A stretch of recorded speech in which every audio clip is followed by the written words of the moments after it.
Hi, fans of high quality entertainment and high quality live chats. There's only 3 people to talk to today.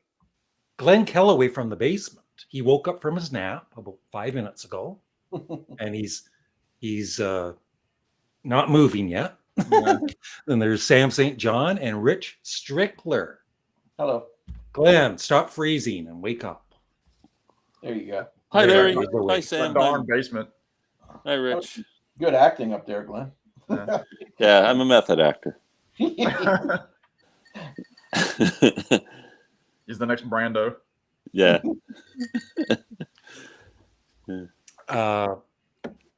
So first of all, I'm going to talk first. I got a CD today in the mail. I haven't opened it yet. I've had this in the past, and I didn't even realize this one is remastered. It's got bonus material, but I hate it when it's bonus material and it's just the stereo single version, like a big deal, and a mono version. But it is Three Dog Night, suitable for framing. Oh, interesting. Have you ever had that, Glenn? I've never had that. I don't love think I've ever. I like Three Dog Night, but I don't think I've ever owned a Three Dog Night album. It's got Feeling All Right, Lady Samantha by Elton John and Bernie Taupin. Eli's Coming, Easy to Be Hard, and Celebrate. All the big hits. Wow, some hits. Yeah, it is a good one. Yeah. Wow. Have you listened to it yet? No, I haven't opened it, Glenn. Look, it's in the plastic. How can I hear it? Is that a reissue or is it just a CD you were wanting? Yeah, it's remastered. The one I had before years ago, this is a newer version of it. Okay. And I just remember it from my childhood. It's one of the records that one of my brothers had, and I always enjoyed it. And Three Dog Night are not in the Rock and Roll Hall of Fame, Rich. Really? I don't understand it. They were one of the biggest bands in the early 70s. They had a lot of hits. Yeah. Them and the Guess Who. The Guess Who were a similar band from Canada that had a lot of hits. They were more rockers, but still, they were on the charts all the time, both those bands. Yeah. I think Three Dog Night probably gets the shaft because I don't know if they wrote any songs. They covered other people's songs. Who cares? They were talented. No, I'm not saying. I'm just thinking of what, They're in the Monkees. And they weren't, I think the three of them they didn't play any of the instruments, right? They kind of stood there and sang. But they had a band. They did. Oh, I know. I'm a fan. I'm just saying I think this I'm not arguing with you, Glenn. I just... Larry. Don't get me all riled up. Don't get me going. They had the 3 different voices of the guys, and then they had the band behind them. That's exactly right. Yeah, they were a great band. Yeah, a lot of big hits. Oh man. Well, there are other artists in the Rock and Roll Hall of Fame, right? That they never wrote their own songs. They're in the Rock and Roll Hall of Fame. Who? No, name one. No, seriously. I'm trying to think of one. It's in the Rock and Roll Hall. It doesn't do their own songs. Yeah, Elvis. Like they don't make their own songs. Well, Elvis. yeah, but Elvis's name. Well, we all know in theory Elvis didn't write his own songs, but in practice, his names are under the songs as a writer. Yeah. I've got 2. Janis Joplin didn't write her own songs, did she? Really. Yes, Janis wrote some songs. How about Linda Ronstadt? Linda Ronstadt's in the Hall of Fame. She was an interpreter of all. True. Okay, good one. Joe Cocker. Joe Cocker. Okay. Yeah. All right. They're good. There's not that many, but they're out there. No, I'm comforted. I feel better. Glenn, have you seen that there's a new remaster coming out for the? It's a 2-disc version of the fabulous expedition of Dillard and Clark. No. There's a 2-disc remaster coming out. I guess for the 50th. Oh, that'd be. I would jump on that. It's like $20. Yeah, it's on CD anyway. Wow, very cool. What's up, JJ? Hey, JJ. I'm awaiting the arrival of a CD from Amazon. It says it's on its way. It's out for delivery. I asked my beautiful wife if she would run it down here if it comes, so I can open it on the live chat. Wow. Without revealing what it is. Mr. Mayo. I sent you a link, Joe, if you can join us. New Kids on the Block. There you go. Hi, Michael. Hello. Glenn, another one that I've still got on my cart. I think it was you who was talking about is that Gene Clark. Oh, it's no other. That you and Larry talked about. Get it. It's in my cart too, Glenn. That's what in you guys your were welcome. wheelhouse, Sam. That is in your wheelhouse. You will Yeah. freaking love Yeah. it. Yeah. It just popped in my head. That's in my cart, and so is Mott by Mott the Hoople, the two you guys Yeah. recently Yeah. showed. Yeah. That's very cool. Yeah, I think the version that I found is it's a 2-disc. The 2-disc one's supposed to be really good. I haven't heard it, but some of the outtakes and alternate takes are supposed to be amazing. Yeah. Yeah. Larry is it up? Oh, there's JJ. I almost went to the I'm still getting over the Masters. I know we said we weren't going to talk about sports, but I'm still getting over the Masters, and I was this close to going to the driving range before this stream, but held off. Wow. I didn't know you were a golfer. I golf a little. I'm not great. I haven't in a couple of years. Oh. So it was just to get those muscles going on my Yeah. shoulder. I'm a terrible golfer, but I golfed. Yeah. Yeah. There's Call it golfing. There's a par 3 about 20 minutes from here. That's really like $10, but it's only 9 hole. Well, that's But not it's bad. Won't take You at have your least own doesn't take you clubs? all day. Mhm. You guys have your own clubs, or you have? Yeah. To Yeah, I keep them in my car. They're not great clubs, so I just keep them in my trunk. Yeah, my dad was an avid golfer, and he taught me how to golf. But I'm right-handed, and he taught me how to golf on his clubs, and he was left-handed. Oh wow! So I've golfed left from the time I was a little kid, Mhm. and then I batted left in baseball, even though I'm right-handed, and I Wow. shot left in hockey, even though I'm right-handed. Really? Everything I did it all left-handed because my dad was. That's I wild. I used to play golf on the computer, Tiger Woods 99. Uh-huh. I thought you Oh yeah. Did you do that right-handed or left-handed, Larry? I don't remember. What kind of driver did you use? I don't know. Titleist balls? Did you use Titleist balls? Yes. Okay. Did you walk or play or use the cart? Yeah. Derek Roberts. I was getting into Dire Straits. I forget I love that band. Mm. What's your favorite Dire Straits album? Mine is Brothers in Arms. I like making movies. My Ma- favorite. Mine too. Romeo and Juliet. Yeah. Romeo and Juliet's my favorite song by them. Yeah. I listen to King Crimson Yep, I like all King the Crimson. time. Yes, Hunter. The Prague guys. Dropping Daughters at the Airport means record stores. There you go. Mm. I love Speaking golf. of, I guess 1 week from today, a lot of us are going to be a little bit more broke after Record Store Day. Yeah. You know what? I can't find anything on that list that I want. Have you got something picked out? Is there something you're after? Or Yeah, I'm going to get the Nick Lowe, and then I want to get the Blue Stingrays single, Mike Campbell. Yeah. No, I didn't see anything on there that would attract me to the store. Mm. I have one, but it's an old America's Greatest Hits. Yep. In blue vinyl. So Ooh, that's the only reason nice. I'm getting. It's an upgrade for me. Cool. You'll probably be able to find that online, because usually they hit the online stores like at 8 p.m. that night, Yeah. and you can just order it and not I'm even going worry to try about it. that. Yeah. And it won't be marked up then. Still. My grandpa Bud got 2 holes in 1. Mm. Wow. So I've got some is awful anybody golf getting stories. that Monkeys TV series on Blu-ray? Yeah. Sam's ordered it. Hands all over. Yeah. Glenn, I thought you'd be jumping for that. Larry, I just got so much money to spend. I just ordered that Rush set that cost me I don't know how much. Oh, can I vent? Yeah, vent now, Glenn, on Rush. Okay, so the Rush Deluxe 40th anniversary for Moving Pictures is out. My favorite Rush album, so I wanted to buy it. I was going to buy the single album, then I kind of went, I'm going to buy the 5-album set. So I'm looking on Amazon.ca. I could get it the next day, press the button, $124 plus tax. I go on Rush's website, $121.99. No tax, no shipping charges. I Really? went, you know what? I'll support the band instead of supporting, good Amazon. Canadian boys instead of supporting Amazon. It says right at the top, are you a U.S. guy or Canadian guy? Press Canadian. So I go and I buy the album, $121.99. And the next thing I look at my invoice, it says in U.S. funds. And I'm going, even though I press Canadian. So I'm now emailing their customer service. Yeah. And I look at my Visa card.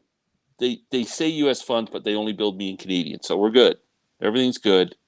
But then I find out a Canadian institution like Rush, Geddy Lee and Alec Lifeson live probably an hour and a half drive from us. We could knock on their door and just grab one. The album is shipped from a warehouse in the U.S. So not only do I wait now a week to get it when I could have walked down to my corner shop and bought it today, I'm going to have to pay duty on the frickin' thing. Jeez. So how much do you think duty's going to be on a $120 album set, Larry? I bet you it's $30. Yeah. Is that based on a percentage of your? I'm not sure how they figure out the duty. It's customs weight? charge and a duty, and it's just bullshit. Why wouldn't they say that they're not shipping from Canada? It's a Canadian band. Where is it made? Is it like from Los Angeles or somewhere? I'm not sure where the warehouse is, but I'm tracing it. Just goes being picked up by a U.S. carrier and being like, oh no, Jesus! So how much is this thing going to cost me now? And I tried to cancel it, and they went, no, it's too late.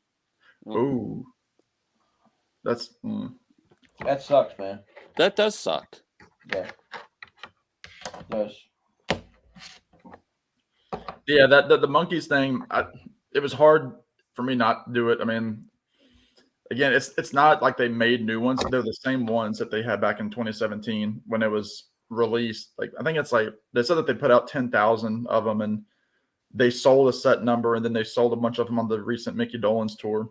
Andrew Sandoval had them out, and they finished the tour because it was like 9 shows that Mickey did, and then they put the rest of them online, and they're just getting rid of them. But they're still in stock, so I'm wondering, how much they really made.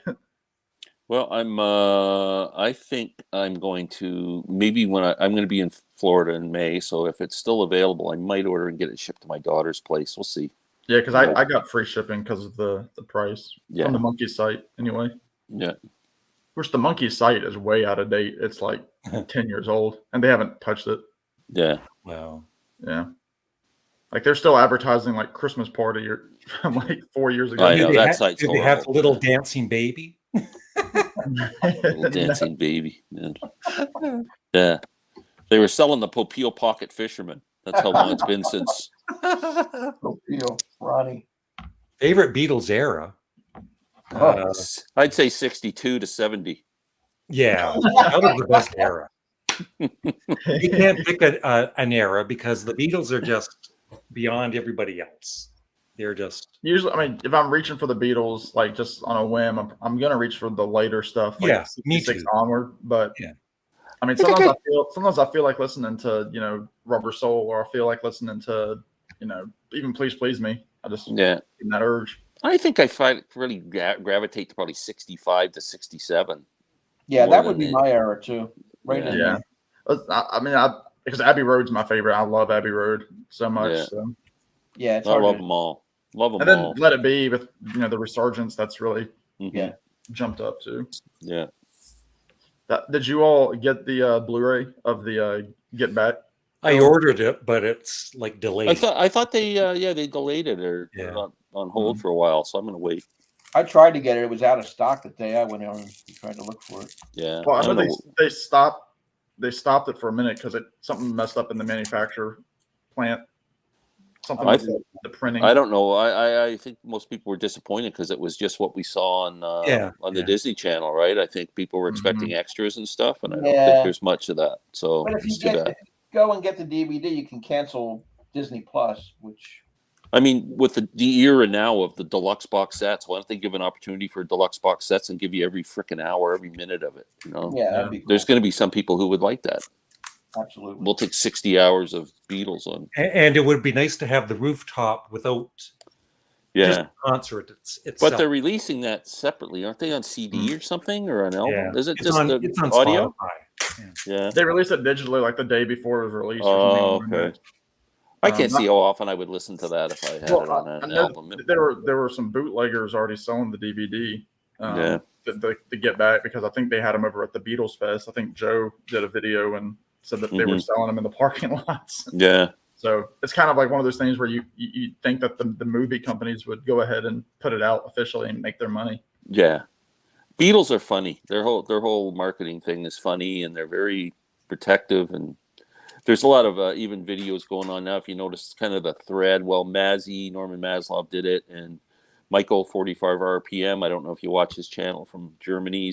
He's got a great channel. Yeah, I've seen it. But they've been talking about that they should reissue the box sets, the mono set, and make an all analog stereo set rather than the digital that they release. So, why don't they? Like, people you would gotta snatch wonder. it up. Yeah, people would snatch it up. Yeah.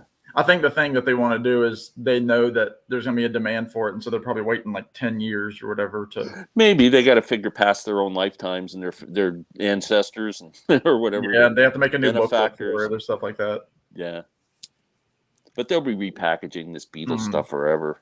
Greatest hits and thoughts on the Doobie Brothers. I like them. I like them too. Yeah. The song Black Water was made famous because of my hometown. Well, because of the city that I live in. Really? In Roanoke, yeah, it's a river town. There's a Roanoke River, and there was a big plant on it. And when Black Water came out, the local rock station WROV was playing it because people could associate the river and like the dirty Roanoke River, and so they kept repeating it. Then it went out to Richmond, Virginia, and it got picked up there. And then because of Richmond's waves, it got up to DC, and then of course from DC it spreads out, to Philadelphia, to New York, and then it blew up because the Roanoke people could relate to it. It spread to the east coast of Virginia up north, and then made its way to New England, and finally became the big hit. So they always talk about WROV when they talk about that song. Yeah. So anyway, a little history. That's really interesting. I when that album came out, I had a friend who had a souped-up van, right? And he put a quadraphonic stereo system in it. Quadraphonic. Remember, Larry, when Quadraphonic were rich when it came out for a while? It was big. It it didn't last long, but they were making quad albums and that. But they did that album in Quadraphonic, and sitting in the back of that van, hearing Black Water was just, I'll never forget that. All the voices all over. Yeah, cool. Oh my God, it was cool. That's a good point by Molly there, Glenn. Len needs a $250. I'll make a video.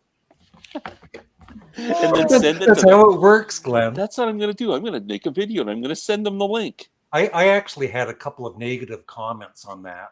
They were saying that I manipulated Pizza into sending. No, don't believe that. You shamed them. Yeah, good for them. Because they shouldn't have been shamed. No, Look what they did. They dropped the ball, and they were cool enough to compensate. They were, yeah. They I should have been did a completely positive embarrassed. video on them. I will say those videos really made me want some pizza. So thanks a lot. Thanks a lot. Didn't make me want a chicken nugget, that's for sure. No more chicken for me after that. Yeah. I think I had it for lunch that day. Yeah, no, that was awesome. And somebody made a comment that why didn't Larry send a pizza over to my house with all that extra? I never saw that comment, Glenn. Yeah, you that made the comment. It was filtered out. Oh, that was me who thought that. Yeah, I was thinking it was somebody else. I'm waiting for my Monty Python's Fly Along Circus Blu-ray from Amazon. That's the thing. The Monkeys set it also comes with Head and 33 and 1/3 Revolution. Yeah. And then it comes with a vinyl single as well. Yeah. As well as like all sorts of commentary and bonus discs, and so. I want it bad. Yeah, I should get it just to have Glenn jealous. It's 200 Canadian. That's maybe Mickey will send Mickey will send Larry a Christmas card. And not Glenn. That's about $260 Canadian, Larry. Yeah. They should release that. The Beatles will always sell massively. Mm-hmm. Yeah, Glenn, we can. Yeah. I can just contact him. He wants to do it, so we need to do that. You got to set it up, Glenn. Okay. I briefly do it one day this week if you want. I met him this morning, actually. Oh, did you? Mm-hmm. Cool. Briefly. I was so I turned on Rachel this morning. I didn't know you were going to be on beforehand. Well, the way that she does it is she always she's up early because she's real early, and so it was like 5 o'clock her time this morning when she woke up, and she always does this preliminary chat before, and her rule is watching it. She wants me to or whoever to jump on, check the audio, and then that's kind of like an open-ended chat, and then she cuts it off, and then she starts a new stream where it's like structured. So I was on there for 5 minutes just for her to get sound. Okay. Yeah. All right. Yeah, I misunderstood that. Yeah, no, I was still eating breakfast like 10 minutes till the interview. You know what I was doing? practicing my banjo Oh, because I've got to get together and play with this hot guitar player in a couple of weeks, and I'm kind of nervous because I'm rusty. stay tuned. Stay tuned. There might be a video. There could be a hot music video coming You have up to record sometime in that, the guys. first week of May. Gotta Yeah, record it. Oh, it's getting recorded. it'll be But big. Sam, just so you're not shocked when you see Glenn in person, Glenn is only 4'1". Okay. You gotta look down to find it. Okay. No, I think I'm going to be shocked at how tall Glenn is. I think it's gonna Well, throw you me off. no, I'm not. I'm 6'7". 6'7", yeah. Yeah, Your days in the NBA. nothing to worry about. Yeah. Yeah. That's a How good did John- question. How did John Lennon grow that Yeah. beard so quick from Let It Be to Abbey Road? Well, he was like a Testosterone, year. heavy wasn't it? hormones. January to August. Doesn't take long to grow a beard. No, it doesn't take long. Yeah, it doesn't Oh. take Trying to long. grow one. Hey, it's our Steely Dan question. Yeah. Who are Steely Dan? Yeah, Favorite album, Glenn? Hit it. I don't have a favorite. I just look through their songs. I'm going to say the Royal Scam, and I'm a big fan of the live one. I keep saying Live in Yeah. America, I think it's called. I love that album. I like Asia and then the Royal Scam. Those are my two. Yeah, Asia's They're all good, good too. though. All of them are Yeah. good. I like the Flying Circus. That's a good one. Mm. Do you like?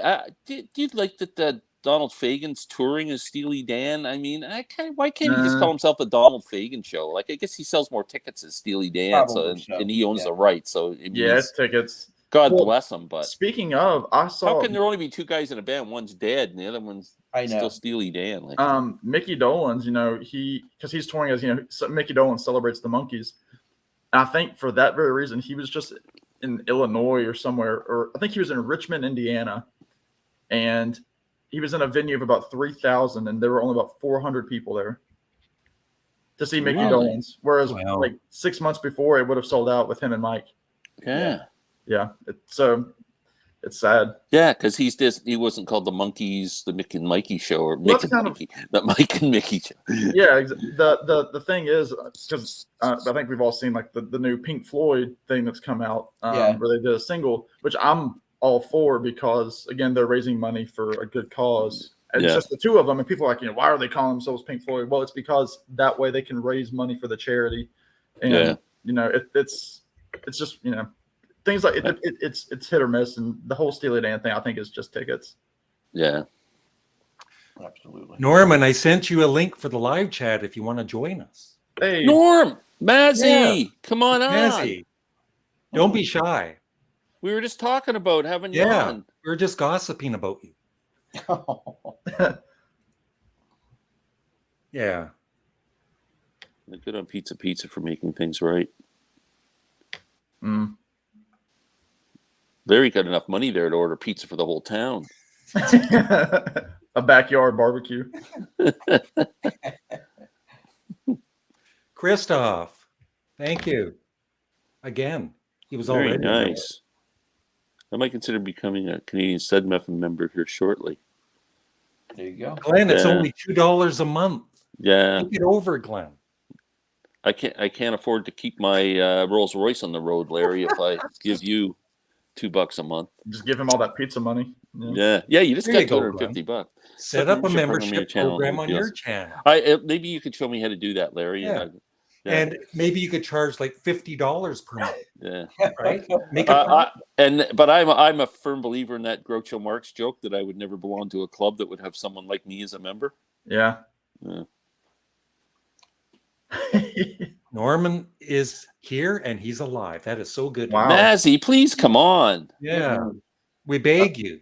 I love Mazzy. Oh, he said that he doesn't Right. see a link. I see him down there a little bit further. I sent it on Facebook. He's my twin brother from different mothers. Wow. Four Five string or string. 5? Well, 5. 4 for our ukulele. Yeah. McCartney's smoking again. I saw the Yeah, photograph. I saw No, he was that. smoking pot. He was smoking.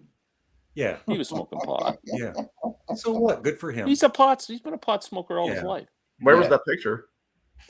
Somebody took a snap of him just Yeah, kind of like, behind you know, that building or something, having a can't have toast. any privacy, right? Like, Yeah. Yeah. Hey, so what? yeah. I love when a picture comes out from McCartney where he's like in the ocean and people are like, McCartney's looking rough. And it's this guy, he's coming out of the ocean 80 years old, his hair. Yeah. He's just an old bloke. And it's like, settle down. He's just a person. Did you ever inquire about your Let It Be No, box? no. I was thinking maybe it would be worth some money because it's print, but I don't think so. I'm keeping it. It's different. Well, put it on eBay as a running thing and put it on there for like $10,000. $10,000, yeah. Anybody ever buys it? Do you ever watch, like, when you're looking on any buy and sell sites in Canada? We have Kijiji, and I don't know if Craigslist is still a thing in the US or not, but people will put stuff on there and they'll ask, like, they'll do the Beatles CD stereo box set, $600. And you can go on Amazon and buy it for $250. Like, but are they just trying to suck somebody in? Or are they stupid? Or it drives me nuts. The first Steely Dan. That's a good one. That is a good one. Yeah. There. I'll send this to Norman on the. It's just for Mazzy. I don't know if that'll work or not. I can email him if. Glenn has all the. Maybe he wants me to leave and then he'll come on. He wants to host. Yeah. Get rid of that host. I'll come on. I didn't want to tell you that, Larry. When I asked Mazzy to come on, he said, "Yeah, as long as Larry's not there." Well, I'm one of his biggest fans. Yeah. There are lots of stipulations on YouTube. Yeah. Humor is good. Everything. Real scam. Yeah, it's a good album. It's a good one. There he is. Did you say that? Oh, I'm skipping Passover. I'm skipping Passover to be here. Well, bless you. This is awesome. I'm sorry, I didn't see the link. Where did you send the link before? On Facebook. Oh, I'm not on. I'm on YouTube. I noticed that. I mean, come on. I'm like an old man. I don't do these multi things at once. Facebook. That's like sending. Okay, you're sending my package to me, but in Canada. But I'm in Seattle. It doesn't do me any good. This is awesome. Yeah. Mazzy, this is Rich Strickler. I don't think you guys have met. How you doing, Mazzy? I've seen him. We haven't met, but I've seen him. Yeah, and I met Sam this morning. Very briefly, yeah. We're riding the rails together today. Yeah. And you know me, right? Because I'm very popular. And Studley, I haven't met Studley, but I've watched a lot of his videos and seen him around. Yeah. I just can't get into this. I can't do that. You know. That's rough. Yeah, that's hard. Only Larry can do that. Yeah. That's awesome. Wow, it's exciting to have. Well, that would make a. Do you have kids watching this? That would make a great porno film. You'd be a good Sorry, I don't know if you press. I didn't say any bad words, but I don't think I've ever heard the word porno on one of my live. My wife just left the room. You're in the wrong. Yeah, you haven't been on any of mine. That's why I don't make live my own live streams. So I was part of Columbia House. It was good. Oh yeah, Columbia House for sure. 12 records for a penny. For a penny? Yeah. Wow. The best thing to do would be to join just before you were like a month before you were moving. And well, we used to put all the neighbors and then the neighbor's house too, so you kind of intercept them. That's a great idea. Yeah, there was lots of ways to scam them. Yeah. Man, you used to get like 12 records for a penny or something, right? To start. Yeah, but then they charge like $50 per record, and you have to buy 12 in the next month. After that, they nail you like 4 times the price. Wow. It's like Dollar Tree here. Nothing's $1 anymore. Top tier? Why am I top tier? You seriously, no disrespect to anybody else. You're my favorite music channel. You are. Like, sorry, Glenn. Are we going steady? Is that it? Okay. I find you're like all of us. You're just being yourself, right? And it's relaxed. Like Glenn and I have spoken. You know, we're close to the same age, and we just grew up with this music, and we love it. And we have these collections that especially mine grew during the pandemic, but even before that, just sharing it. And for me, it's growing up at a right time, the right place in San Francisco. So. In the 60s and the 70s, being there, for me, that was a big influence on where I am now. So, thank you. And I really became a fan when I saw you show a Sparks album on one of your videos. Oh yeah. He's my That number first, one. well, that first one is still my favorite. I like the other stuff, but that first Yeah. one, come on to my house, I guess. Yeah. And I saw them around that time. Because I was working in record stores then, so in the 70s, from 73 to, and then two labels until 81 or 82. So, where'd you see Sparks? I saw them in Berkeley was it the Berkeley Movie Theater or Berkeley Square? It wasn't a big venue. Wow. Because they weren't obviously that big. I mean, they didn't really, become big in America ever. I mean, till now. Now they're probably bigger than ever in the States. If that. I mean, there's still a cult, but if you haven't seen that documentary, I mean, it's fantastic. Yeah, it is good. Even if you don't like the group and know anything about the group, that documentary. I think that's what I've said to people. Even if you don't like the music, you will still, I think, appreciate the documentary about not giving up and what you love to do. Right. Yeah, it's he did a good job. Yeah, it's a great documentary. So I did pre-order somewhere. Do you guys? I don't know if your older guys are getting into this. Do you occasionally everything has been pre-ordered so many months in advance? You pre-order it and you forget you ordered it again, so you get like 2 copies. We were talking about that, Rich and I. Oh, it happens a lot for me. Yeah. I've even thought about that. Yeah. Someone's got to do an app so you always know where. I mean, I know you can make a list and a database and all that shit, but an app that I ordered this already. You can't order it again, might as well. I'll be at a record store and I'll buy a CD. I'll take it home, and then like a week later, I've got 2 of them. Yeah, you go to put it on your shelf and you go, it's right next to the other one. I've got about 3 vinyl records that I don't have any idea when they're coming. One of them's a Coltrane Acoustic Sounds, and I haven't heard anything about it. That was months ago. Wow. I might never get it. Well, that stuff, that series. In fact, I just got 3 in today because that series they're pressing them. You have to kind of pre-order. So I got this one today. This just arrived. I don't know if this is the Coltrane one. No, mine was Love Supreme. It came out last year, I think. Oh yeah, I think it's been back ordered because they have to repress. I got that, and I got a Kenny Burrell. This one. Oh, nice.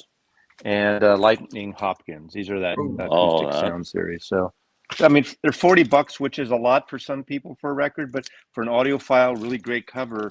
And I'm getting to the point I got to stop buying used records because I bought a bunch on this road trip I took, and literally I was going through and kind of putting different sleeves in, and it gave me such a headache, and my eyes were watering from the dirty, moldy, musty, stinky shit that comes out of records, and I don't think I can handle that anymore. I know that sounds it's a health hazard. Yeah, you got to wear. I think we should shut down used record stores that sell used records because mold is getting into our systems. And wow, at least they could clean them before they sell them. Yeah, but it's the paper. The paper covers have you ever seen those ones with all the shit on the? Oh, yeah, that's gross. No. I'm a guest here. I got to be. No, careful. you're allowed. All the stuff. You're allowed to say shit, Mazzy. Okay. You just can't say porn. Yeah. I can say I can say a boot, right? Yeah. That's the 7 words you can't say on TV. Shit, piss. Oh, forget it. Yeah. I get people.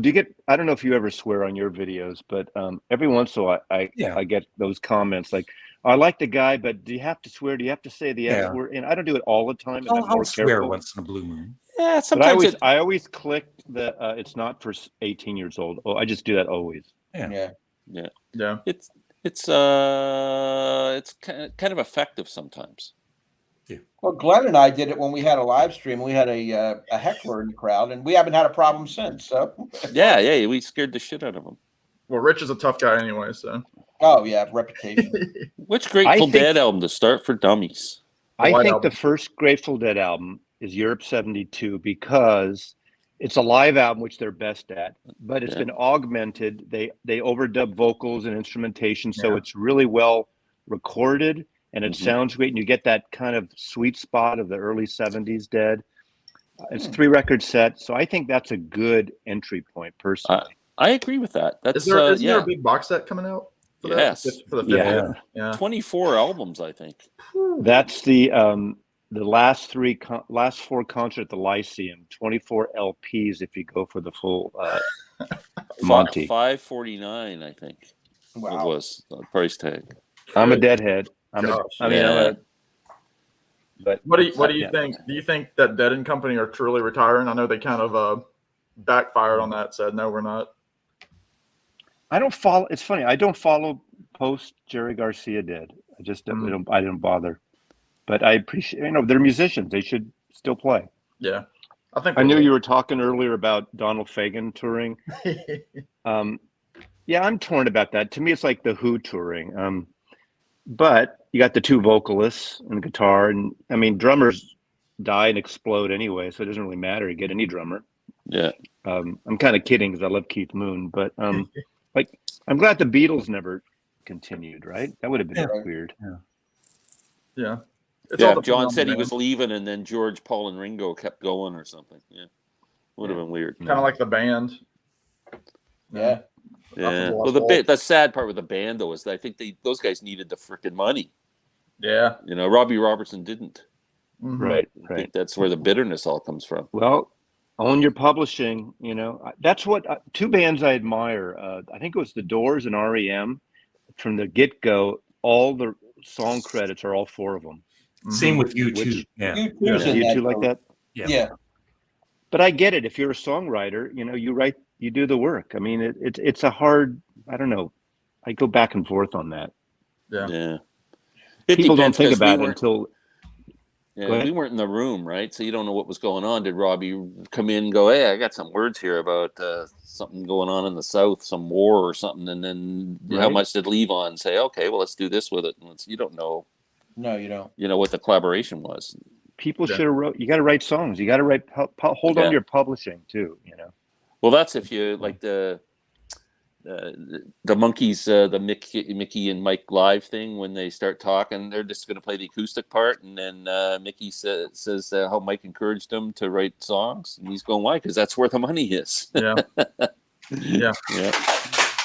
Oh, you don't know that when you're young, and yeah, that was a problem. Is back in the industry hadn't grown yet. Everything was nobody was making any money except for the publisher company and the managers. It actually goes back into the late 50s when Chuck Berry did his own writing, and so did Buddy Holly. Mm-hmm. Yeah. They, prior to the Beatles. Yeah. And people don't understand, like the record business, they go, oh, they're taking us out to dinner, they're bringing us a limo, they're doing all this stuff. All that stuff gets charged back to you, the band. Yes. Yeah. So they're taking out to this, $1,000 dinner and bottles of wine and drugs or whatever they're doing. You're paying for that. Maybe not in that moment. It's against your royalties. Yeah. If you're selling records. Yeah, a lot of those people didn't understand that they were absolutely broke, and their managers were living in castles, and they didn't have $50 in the bank. Yeah. Right. Yeah. Well, Robbie Robertson talks about that in his book. How it took him forever to see actual money. Yeah. Before they, Yeah, I think it was good the band went on. It's kind of like Little Feat after Little George died. I mean, they were a good band. They were different, but they were a good band. Yeah. They're up there on the road right now. Are they? Little Feat. And who died? Was it Bill Payne or who died last? Yeah. Bill Payne. I didn't know he died. Wow. How about that? Last 2 years, I think. Mazzy, would you like to see my latest box set? Absolutely. The Ram ones. The Ram ones. Nice. Is that live stuff? Yeah, it's alive, and there's 4 shows. It's two vinyl records too. Although Glenn, I don't have a turntable. I'm getting you one, Larry. I know Glenn's giving me a turntable. Wow. I got an audio file. Well, I wouldn't say audio. Well, stereo enthusiast sent me an email the other day and said, I'm moving. I've been in this house for 20 years, and I got a pair of Paradigm speakers and a Luxman turntable and some sound baffles and some kind of a ghost thing for turntable vibration or something. He said you can have it if you want it. So there it is. I'm taking it and giving it to Larry. Mazzy was the one who turned me on to that album. Yeah, I love that. In our CD exchange, I need to get it. One of my favorite albums. what year was those Ramones? Are those like 79 or 80 or something? With live? I'm It's just the curious. early stuff. It's from 1977 at the Rainbow Theatre in London. Oh, okay. Yeah. That's albums and CDs, right?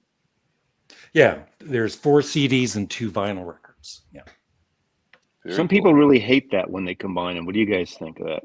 When they force you to buy, people who are not into vinyl are forced to buy vinyl, or people who aren't into CDs are forced to buy CDs and I wish vinyl. they would kept the price on it if they, if they do it. I don't like the idea of them raising another $30 because there's a record in it. Right. Oh.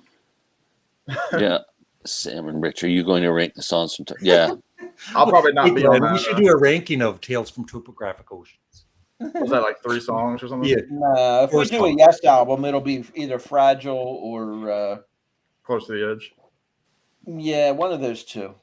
The thing is that I keep telling everybody, though, right, Glenn, is the later Yes albums like Magnification and Key Studio, they're as good as the early, or almost as good as the early stuff. Yeah. I still got my eye open looking for a Key Studio album. I'm just now getting into the Ramones. Somebody just talked about the Ramones, and I think somebody else was talking about the Record Store Day box set that's coming out for the Ramones. Martin talked about the Doors. They did crappy albums. They did 2 or 3 albums after Jim Morrison. Yeah. But one of the songs that I think Robbie Krieger wrote, Mosquito Momentum, Mosquito. A huge hit in South America. It's one of the biggest selling Doors songs ever. Really? And who would have known, right? That's cool. That's crazy. Oh. It's a novelty song, really, and it has that little jazzy kind of in middle part. It's kind of fun. Did they tour? I'm big in Japan. It's a good. I don't remember. I never saw. That's one band of that period I never saw. I missed. Mm-hmm. Did you see the Doors, Glenn? No. Mm-hmm. No. My three big misses were the Beatles, the Doors, and Jimi Hendrix. I've seen almost everyone else about from that period that were important to me, but those 3 I missed. Yeah. And you saw the concert for George. I did. Yeah. Wow. Went to London. Yeah. That's awesome. Two of my favorite Tom Petty covers from that show. I love his version of "I Need You" in that show. Yeah, it's great. Yeah. Is that complete was such show, Mazzy? Is that we get on the CD and the video? Is that the complete show, or there are extra songs that weren't? Pretty much, but I can't remember now the configuration. Either the vinyl or the CD original didn't have the song by Sam Brown, that the woman Horse to Water. It's on. I can't remember if it's on the vinyl, but not on the CD or vice versa. It's in I don't think it's on the CD. And it's on the DVD, and to me, that was a showstopper because people didn't know that song. It was on. George Harrison did it with what's the piano player who has that TV show? The guy who's got the TV show. Yeah, I saw that. I've seen the from Squeeze. I'm Jules Holland. Jules Holland. Yeah. And that was Jules Holland. It's a great song. And with George, it's a great song. It's only on that comp, and they never put it on a Harrison comp. And Sam Brown just tore the house down at the concert for George doing that song. Wow. And she is so great. She was never big in this country, background singer, toured, but she had a bunch of her own albums in the 80s and 90s in the UK. But that was great. Had I been to that show, I think hearing that, because that's one of my favorite all-time live performances is "Isn't It a Pity" from that with Billy Preston just wailing. Yeah. Another level. Yeah. That's awesome. Yeah. It was great. I remember seeing it. Was really unique being there at that show. Paul McCartney, for the first time, I've seen him a bunch of times, but he seemed so humble because it wasn't his gig. Yeah. And he saw George with all these friends of George's. He knows them all, obviously, but people love George different than they love McCartney, and because he's just one of the guys where Paul, not to take away from him, but always, the Paul McCartney. Yeah, like he's the main star. Usually he didn't come off and tried to lead the thing and to front it, but he was really good. And the piano he played on "While My Guitar Gently Weeps" and "Beware of Darkness" with Eric Clapton, so I loved him. Yeah. For Well, me, The it last was time I saw 2010. Paul was actually in Vancouver in 2019 in Canada. Wow. I saw him in Charlottesville, Virginia, in about 2015. It's on the Out There tour, I guess it was what it was. And I'm seeing him this summer as well. I'm seeing him next month here, but his high end of the voice is gone. But Yeah. the band is so good, and you know, Yeah. so Oh, Will and Scar. He'll still put it across, I'm sure. Oh yeah. oh, definitely, yeah. Musicians should play. That's how I look at it. You know? Me too. Yeah. We have no problem with old blues players or jazz players, but why Yeah. should rock? You know, That's why I wish guess people Tom get Waits upset was because it costs so much. That's probably why. Mm-hmm. Yeah. Yeah. I almost wish they'd give back a little bit. If you're somebody who's a billionaire now, then play smaller venues and maybe stay in a city for a week and play Massey Hall for a week straight or something. That would be cool.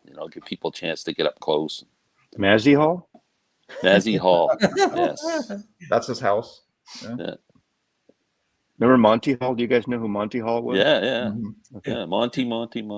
I remember. Let's make a deal. Yeah. Okay, I didn't know if that was a generational thing, but it probably is. I'm as Sam old doesn't as know you Monty guys, Hall. I remember. I know Money Hall. It's Do you? before my Yeah, time. I'm weird. I know stuff that I shouldn't know. Cheech and Chong. Let's make a dope deal. And Glenn, thanks to our CD exchange, look what I got. I got the Sheepdog. Oh, you bought a Sheepdogs. A great Canadian band. I don't know And them. This one. Tell me about them. They're from And- Saskatchewan. They're just really good classic rock. Kind But, of their first album came out, I'm going to say mid 2010, maybe something like that. Yeah. And they were on the And, cover of Rolling Stone. They from the prairies of Saskatchewan in Canada, and they came with their first album, very Guess Who-ish to me. It sounds like a rock and Guess Who album. Wow. And really good record. I've never heard any of your other stuff though, so I lent They're all Larry good. the debut, and then now he's gone out and bought the whole catalog. Yeah. Let me tell you, a good new album that I'm thinking about doing a review for, I haven't decided yet, is the new album by Colin Hay of Men at Work. Yeah. It's fantastic. The first track has Ringo on drums, but it is so good. Well, he's an all-star, isn't he? Yeah. Well, he's not this tour, but he was last tour. And yeah, I mean, it's a great album. You would like it a lot, Glenn, especially. I'm all excited about this one. Envy of None. The Eric, Wow. Alec Lifeson from Rush. That's his new project, but there's it doesn't sound anything like Rush. They've kind of discovered this female singer. Her name's Maya Wynn, and she's just an amazing vocalist, and she's the star of this album. Do they dress up like nurses in concert? Is that I their- don't know. This is so new. They have toured. Which one with is the nothing. singer, Glenn? But yeah, amazing record. I like the love it. cover. It's great. Yeah, it's a great album. From a distance, Highly Glenn, recommend. It looks like those two twins from The Shining in the back until you get hurt. Yeah. Ooh, All grown up. Envy Wow. of None. Great record. So which one was in Rush? I think that's Geddy Lee on the left. The bass player? Is that the bass player? You mean the bass Yeah. player? Right? I'm not the bass player, the guitar player. Larry, my CDs showed up. Lynn's going to run it downstairs so we can open Awesome. it. I got a new record. Big news, folks. It's about time you got a new CD. Or Yeah. record. Let's see. So I've only got 10 of them this week. So there's a rumor that Get Back is going to be 18 hours long. I hope so. Huh. That would be nice. Well, Peter Jackson said he's got like, that much easy in the tank. Yeah, they should just a deluxe set of some kind. Give everybody what they want. Jesus. I haven't even kept up. When's the delay? I know it's been delayed or they had a glitch. When's it coming out now? The DVD or the Blu-ray? They said it in December. Somebody said New Year's The Eve. end of December. I could still stream it, but I did go to see the IMAX rooftop part, which was great. That was cool. Oh God, it was really good, and just Yeah. on the big screen and the way it was really good. The sound was awesome. I heard the sound Yeah. was great. Wow, that Yeah. does sound It was just to see them play. I mean that just made it just the best thing up on the roof with all the bickering and all the stuff, which is really interesting. But then seeing them how tight they were, you know. Yeah. I think there's 2 or 3 songs they do 2 or 3 times, repeat them, but they were just really played really well together. And it was freezing on that roof. Mm-hmm. Yeah, you could tell. Hi, Lynn. Come and join the live chat. She didn't want to have anything to do with us. Yeah. We'll talk about Coronation Street. I got a box. Is that Nick Cave? You mean? Say hi, Lynn. And I can use a banjo pick to open it up. Is that what you're using? So I heard you. Are you playing a 4 or 5 string banjo? 5. Who plays a Okay, 4? well. Like George, what do you think? I'm George Formby, for God's sakes? He's like a Hey. polka player. I was left. I have a 4-string Orpheum banjo that was my grandfather's, Norman J. Wow. Goldberg. Okay. He died in the 40s, 40s, and I have that banjo, and it's a 4-string banjo. Have you So ever heard? don't mock the dead. Okay. It's funny you said that. I think it's really rude that you disparage someone else's family members like that. You know, Have you I know you're ever- in Canada, and I know you guys are above us here in America, but you know, Have you ever heard John Hartford's album Morning Bugle? yes. On that side too, he plays a song where he asks anybody. He's looking for an Orpheum, open back 4-string I forgot about banjo, I have and one. he says if anybody's got one, get a hold of him. It's part of the lyrics of the song. He's dead That's now. crazy. So, Yeah, I have one. that's you know very what cool. You know what? Never mind. I was. Well, back in those days, the 4-string banjo was way more popular than a 5-string banjo. Yeah. And Ragtime. Yeah. What they do now is people go and buy the old pre-war 4-string banjos, and they take the neck off them, and they get a luthier to make a duplicate neck in 5-string, so the pot assembly and everything is there, because that's where the sound obviously comes from. And that's like you see a lot of Well, I can't vintage play even banjos 4 strings of it. that have been converted. It's a different But it's instrument. it's cool to have. I mean, I'll pass it down to my son eventually, just to have it. And he wrote his signature is on the back of the head, The drum. Norman J. Goldberg, which I think is pretty cool. So That is very cool. That makes it priceless for you. Hey, Glenn, what is your? I mean, I'm sorry. What is your opinion, Glenn, of the Steve Martin's banjo playing? Is it hype? Oh, he's a great banjo player. Oh yeah, yeah. He's great. Very accomplished musician. I know he gets a lot. Glenn, we're ready for you to do your unboxing. Well, I don't think so, Larry. You're on the screen. Okay, here we go. There Just it a is. minute. I Wait, got wait, it wait. right here. What do you guys think? Look at the solo layout. It's really good. Look. Wow. Look at that cover. Actually, I saw Steve Martin live at Maple Leaf Gardens back in the 70s. Yeah. And He did this 2 thing. great albums with what's her name from the 10,000 Maniacs. Not 10,000 Maniacs, the other one. Eddie Brickell. Yeah, Eddie Brickell. He did this joke when he came out he walks out on stage and he looks up and he sees all the people sitting up in the rafters like a million miles from the stage, and he kind of points up and laughs at them and goes, he says, "Those are good seats." then he says, I got a trick just for you. It's called the dime trick. And he pulls a dime out of his pocket. It's still Stephen people are a mile away. Okay, here we go, boys. Here it is. A lot of hype here, Glenn. Yeah. Daryl Oh, Hall, wow. before, after. This Is that at his house? Is that one of the house recordings? Well, this is a compilation of all the stuff he did independent of Mr. Oates. So And Daryl's house. Have you watched plus those? some stuff from Daryl's house is on here too. Wow. So it's supposed to be really good. So the album's like Sacred Songs that he did with Robert Fripp and plus some cuts from Daryl's house, some of the performances. The show was pretty good, that syndicated show. Yeah, I love Daryl Hall's voice. I just think the guy's got an amazing vocal. He's an amazing vocalist. He's a cool guy. He seems like a cool guy. Yeah. So I'm going to go because I want to go listen to my record. Thanks. No, yeah, Daryl Hall's fantastic. They just toured with Squeeze. Speaking of Squeeze, I think they toured. He's touring with Todd Rundgren. That's Daryl Hall and Todd Rundgren.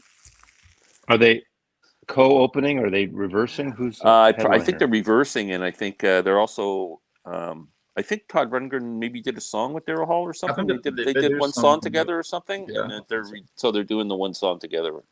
I haven't kept up with Rundgren in a long time. Yeah. Both of those guys are from close by to me. Todd Rundgren's from Upper Darby, PA, and Darrell Hall and John Holtz met at Temple University in Philly, so they're in the general area here. Didn't Darrell Hall dropped out with like 3 weeks left of his senior year from Temple? Or something Is that like right? That. Yeah, I didn't know that. John Oates did his exams, and Darrell Hall's like, "Why would I study for these exams?" And so he was done. Yeah. You got a voice like that. You're so close. You're so close. I know, it was stupid. Yeah. Todd Rundgren produced and played on the Hall and Oates War Babies album. Thank you. Look at that. There's always good tidbits. He's produced so many great records. And he produced the first Sparks album. Yeah. And XTC's that big Grand one. Funk. Yeah. Meatloaf. Meatloaf. Yeah. Yeah. He doesn't want to work. He just wants to bang on the drum all day. There it is. Yeah. Steve, yeah. Back when he was working at Disneyland. I never saw Steve Martin without white hair. I don't remember him with dark hair. Even when he was on the Smothers Brothers or wherever he popped in first. He always had that light white hair. He's a great banjo player. I've got his album, was it The Crow? That's really good. Really good stuff. Yeah. And then he did a song with McCartney too, on like the follow-up with the Steve Canyon Rangers. Yeah. Wow, I didn't know that. Yeah. I didn't know that. I didn't know McCartney was on that either. Yeah, he's on the follow-up to The Crow. We're failures, Glenn. We're failures. We're Beatles too failures. old. We're just getting old. We're all old. That's there was a time where I had to buy everything the Beatles basically sneezed on or solo. If one of the Beatles was on it, I'd have to get it. I kind of don't do that as much anymore, but yeah. So. I can't buy. I don't buy anything by Ringo anymore. It's overpriced. You communist? Jesus Christ! I buy him, but I don't listen. I buy him, but I don't listen to him, which really sounds shitty. I get the I feeling listened to him once. That's not true. Before Ringo's goal right now is to somehow develop some anthem that people are going to listen to for the next 100 years, and every song that he comes out with seems to have this song that he's hoping is going to be the song that the whole world's going to be singing for the next 100 years. And they all suck. Ringo's got to stop writing about. He's got to stop writing about the olden days, in Liverpool with my four this, my four that. We've had enough. Shut up and move forward. Peace, yeah. But shut up and sign some autographs. He's genuine.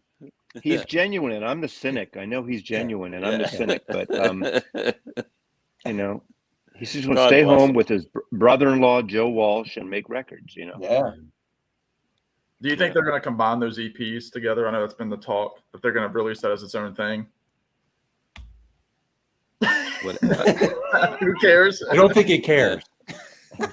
I think someone should make a clickbait video. When will the Ringo EPs be combined? With one extra song. Yeah. Then the new hot thread in the vinyl community. Oh God. Ringo's playing, I love the Beatles. Playing an hour from Larry and I in Kingston, Ontario. That would be a good. That'd be a good show. Well, except it's about a 5,000 seat hockey arena, and the ticket prices are as high as $300. Oh my goodness! No. He's paying a place down Benahila Hall or whatever. I forgot here, which is a great venue, and it's kind of reasonable size in October. But I've seen maybe the tour 5 times of the Ringo tour, and they're always fun. Sometimes I'm really surprised by the supporting. I think one of my favorites was seeing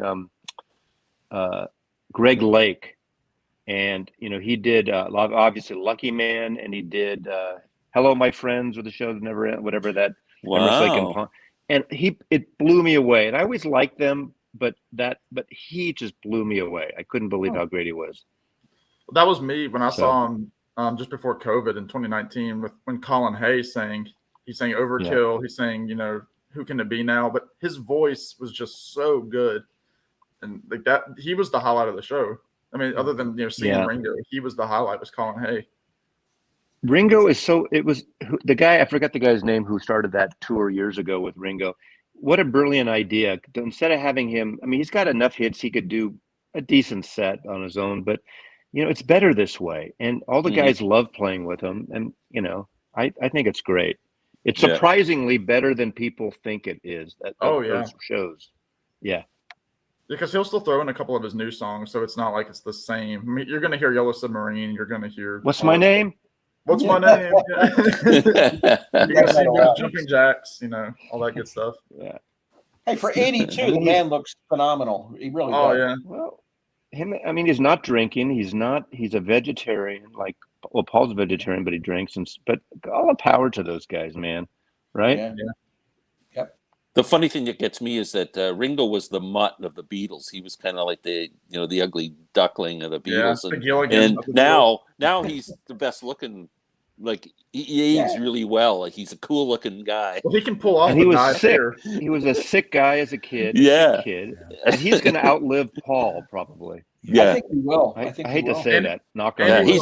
He was a vampire too. He was drinking all the time and all that stuff. Right. So it's amazing. Oh yeah, I mean. Well, in the Get Back documentary, he looked wasted in every scene I saw him in. I mean, he looked at his eye. That's why he didn't talk. Mm-hmm. He was like just spaced out a lot of times. And that was a period Lennon and Yoko were doing heroin around that time. Yeah. It's amazing how quick they got off it, actually. Good for them, too, Yeah. Yeah, it's amazing that didn't take him out. And with all the deaths in music, it's amazing the Beatles got off not killing them. Obviously John's tragedy and George cancer, cigarette smoke, right? Yeah. So. Yeah. A lot of those guys. Well, even the Stones. But how do you explain how some of these guys make it through? Even Clapton made it through, and he was a hardcore user. Yeah. And I guess the irony of Clapton is that the genes. Pete Townsend saved him, didn't he? And Pete Townsend wasn't doing great. Neil Young's another one. How did he get through? I mean, all his bandmates were croaking left and right. And Keith Richards. Keith and Ozzy Osbourne. Oh, Keith, Keith is number one. Yeah. Keith's got to be number one. Yeah. I froze out. Sorry. Hey, Glenn, for our CD exchange, do you have the CDs nearby? I do, Larry. Okay, so let's promote our upcoming video. Glenn gave me 5 CDs. I just got to pull them out of the garbage can. Hold on. And I don't know if Maz has ever heard of any of these or anybody else. They are, is it Eloy? Eloy. The Ocean. I don't know. He hasn't heard it. How about this one by Anushka Shankar. Yeah. Well, I don't have that particular one. I have about 3 of hers, and she was one of the highlights at the concert for George. Yeah, she's great. She conducted. Ravi was too old to play, and she conducted the piece that Ravi wrote for George at the opening of that. Yeah. Cool. Steve Hackett. Mm-hmm. I know that. I don't have that. I know it. King Crimson, Discipline. I love that trilogy. The red, blue, and yellow trilogy are great with Adrian Blue and Tony Levin. Love those. Mm-hmm. And Marillion. First time I've heard them. Say it, Larry. Say it. What's it called? I can't say. Come on. You can say fuck everyone and run. I can't That's say it. I'm proud of you, Larry. Nice job, Larry. What did I give you, Glenn? A fucking atomic rooster. Sleeping for years. David Bowie Low, which has sent me on a David Bowie obsession since he gave me this, because I'd never heard this album before for whatever reason. Oh, the Berlin trilogy. You need all 3 of them. I got them. I'll show them to you in a minute. There you go. Bebop Deluxe. I like this band, but that's a good record. Great I like guitar Bebop, player, but I haven't heard this one. So Dave Nelson, or is it what's his name? Yeah, Not Bill Nelson. Bill Nelson. Great guitar player. Dave Nelson is Ozzy and Harriet's other kid. Right? Of course, Larry is shoving sparks down my throat. Don't you get Bebop Deluxe and the Ozzy and Harriet family confused usually? Yeah. All the time. Classic rookie mistake. Look, it's the first Sparks album. Half Nelson or something. Wow. Right. Yeah. And Golden. I don't have that album anymore. Which I listened to today. Switch. It's I love that album. That's not a bad album. I hope you love it. Yeah. Yeah. So they're my 5. Wow. Yeah, I've been on a stupid Bowie kick from that stupid low thing. So I just went to a CD store and bought. I got Low, so I got it myself now. I got Scary Monsters. That's I actually got this one. I was very familiar with. I didn't have it in my catalog, but I was always a big fan of it. Was Station to Station. I used to have the vinyl back in the day. That's one of my favorites. Heroes, another one of the trilogy, right? Yep. Pin-ups. Yep. And I do have Lodger there somewhere. I forgot to pull And it Glenn, out. I know you weren't the first time you played Lodger, you weren't sure of it. It needs to be played a few times to appreciate it. Yeah, I get it's a grower, definitely.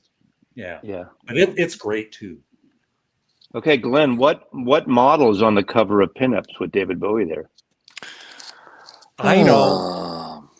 Let me take a guess here. I don't know. Is that his wife?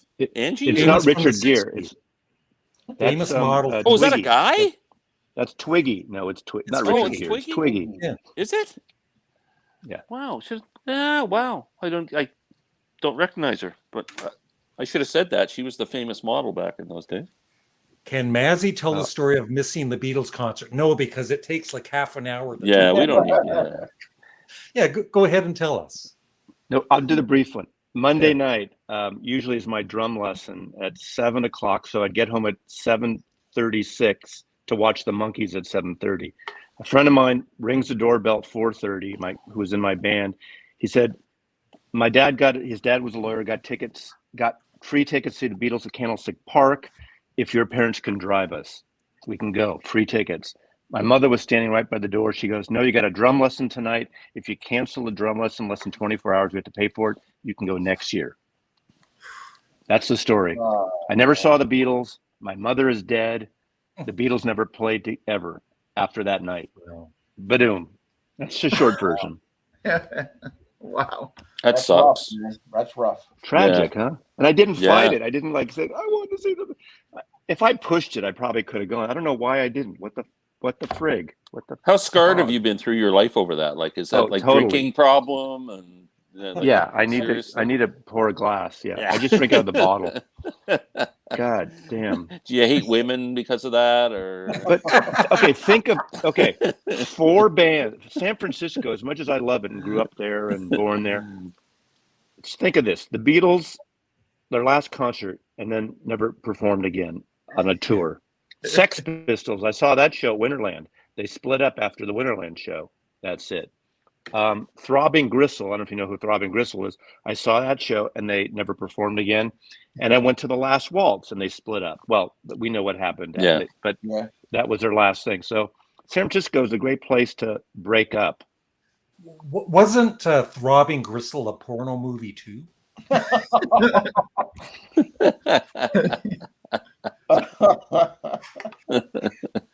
So you were at the Last Waltz show? Wow. It was $25, which we thought was outrageous, but it included Thanksgiving dinner, and obviously it turned out to be a great night. You know, I went to Winterland. I saw more shows at Winterland than any other venue probably. It was a great place. We used to go every week. Most shows were the Stones in '72 with Stevie Wonder opening up was $5.50, and that was the Exile on Main Street tour. Yeah. I saw the Who there. I saw Pink Floyd like 6 months before Dark Side. They did the whole Dark Side album. We didn't know what it was, but they performed the whole album. It's just a great place to see. You know, I mean, Bowie. I saw Bowie there when Ziggy came out. They played 2 nights, and 500 people showed up, and the place holds 5,000. You know, wow. It was just right time, right place. You know. Yeah. That's a great resume, though. The Concert for George and Last Waltz. You can't beat that, man. And the last Sex Pistols show, and they were terrible. So how about Woodstock? Were you at Woodstock too? Pardon me? Were you at Woodstock also? I was not. I was at West Coast shows. But I did go to Altamont. I was at Altamont. Oh, you did go to Altamont. Okay. And my parents, I didn't know. There were some bad kids at the school that I went with because I didn't have my license. I was 15. Yeah. I'm going to be 68 in a few months. I'm like Glenn's age. Are you about my age? I'll be 69 in June. Yeah. Oh, that's the year you got to brag about. Yeah. No, I'll be 68. Yeah. I'll say was Van Morrison as electric as he is on tape from the Last Waltz? Because that's my favorite. He was scene. great. It's funny. The two things I remember about wardrobe, which I'm not usually, he wore those tight, like spandex pants that he's White dancing pants. in. Yeah. He was great. And the other weird thing was the blue leisure suit that Neil Diamond wore, which almost didn't fit in with everyone else until you realize that Robbie Robertson had just produced his album, the album right before the Last Waltz that year. I think Beautiful that's why he Noise. was there. Yeah. Is that what's called? Yeah, I don't think I've ever even heard that record. He did look like a square compared to the rest of the gang there. Totally. But it was so good. Yeah. Actually, I never saw Sly or Otis Redding. No. Well, to be fair, for Neil Diamond, I mean, he'd really been in the business at that point for 17, 18 years. Yeah. He was kind of in his Vegas period then, Yeah. And Vegas was a no-no. Look at it now; it's so different. But you kind of selling out if you're playing Vegas. That's like Elvis Presley, Frank Sinatra sellout crap. Well, I told Glenn not too long ago that Wayne Newton is from my hometown, so it's we'll claim Wayne, I guess. But you drive through Roanoke, Virginia. As soon as you drive in, it says "Home of Wayne Newton." No, I think no. My mother loved Red Roses for a Blue Lady. She used to play that single of Wayne Newton in the house all the time. And Dankeschön. That's a great. Dankeschön's a great single. It's a good song. You gotta love him. That was on the first Patty Duke album too. Was it really? Dankeschön. She did a cover of it. My wife loves Patty Duke. I'm sure JT of JT's Record Room has seen Wayne Newton because he grew up in the Vegas area. He saw Elvis, Sinatra, all those guys back then. Yeah, he met Sinatra, Sammy Davis, Dean Martin. Sammy Davis. He has some good stories like Mazzy does. JT, if you ever watch his channel, fantastic. Yeah. Well, he lives in Reno. He's right. He played now. He played with Gene Clark's one of Gene Clark's sons in a band. Yeah. Yep. Yeah. He just was over the hill. And he grew up. He went to high school with the real kids of the Goodfellas parents. I mean, Goodfellas was based on the kids that he grew up with. It was unbelievable. Wow. He felt bad telling me that story. He had to tell it offline because he didn't want to get whacked. But, well, thanks for sharing. Funny like everyone. He had some good inside story about. If we don't see any more videos from JT, we'll know why. JT's cool. He knows I'm kidding. Just said that's why I call him JT. I think he's in witness protection, and JT is his phony name. Yeah. He lives his in real South name is America. Bugsy Malone. Yeah. I mean, I did a video a month or two ago with Vinyl Richie about the concerts we went to, because we're about the same age. I think I'm a year older than him, and he grew up.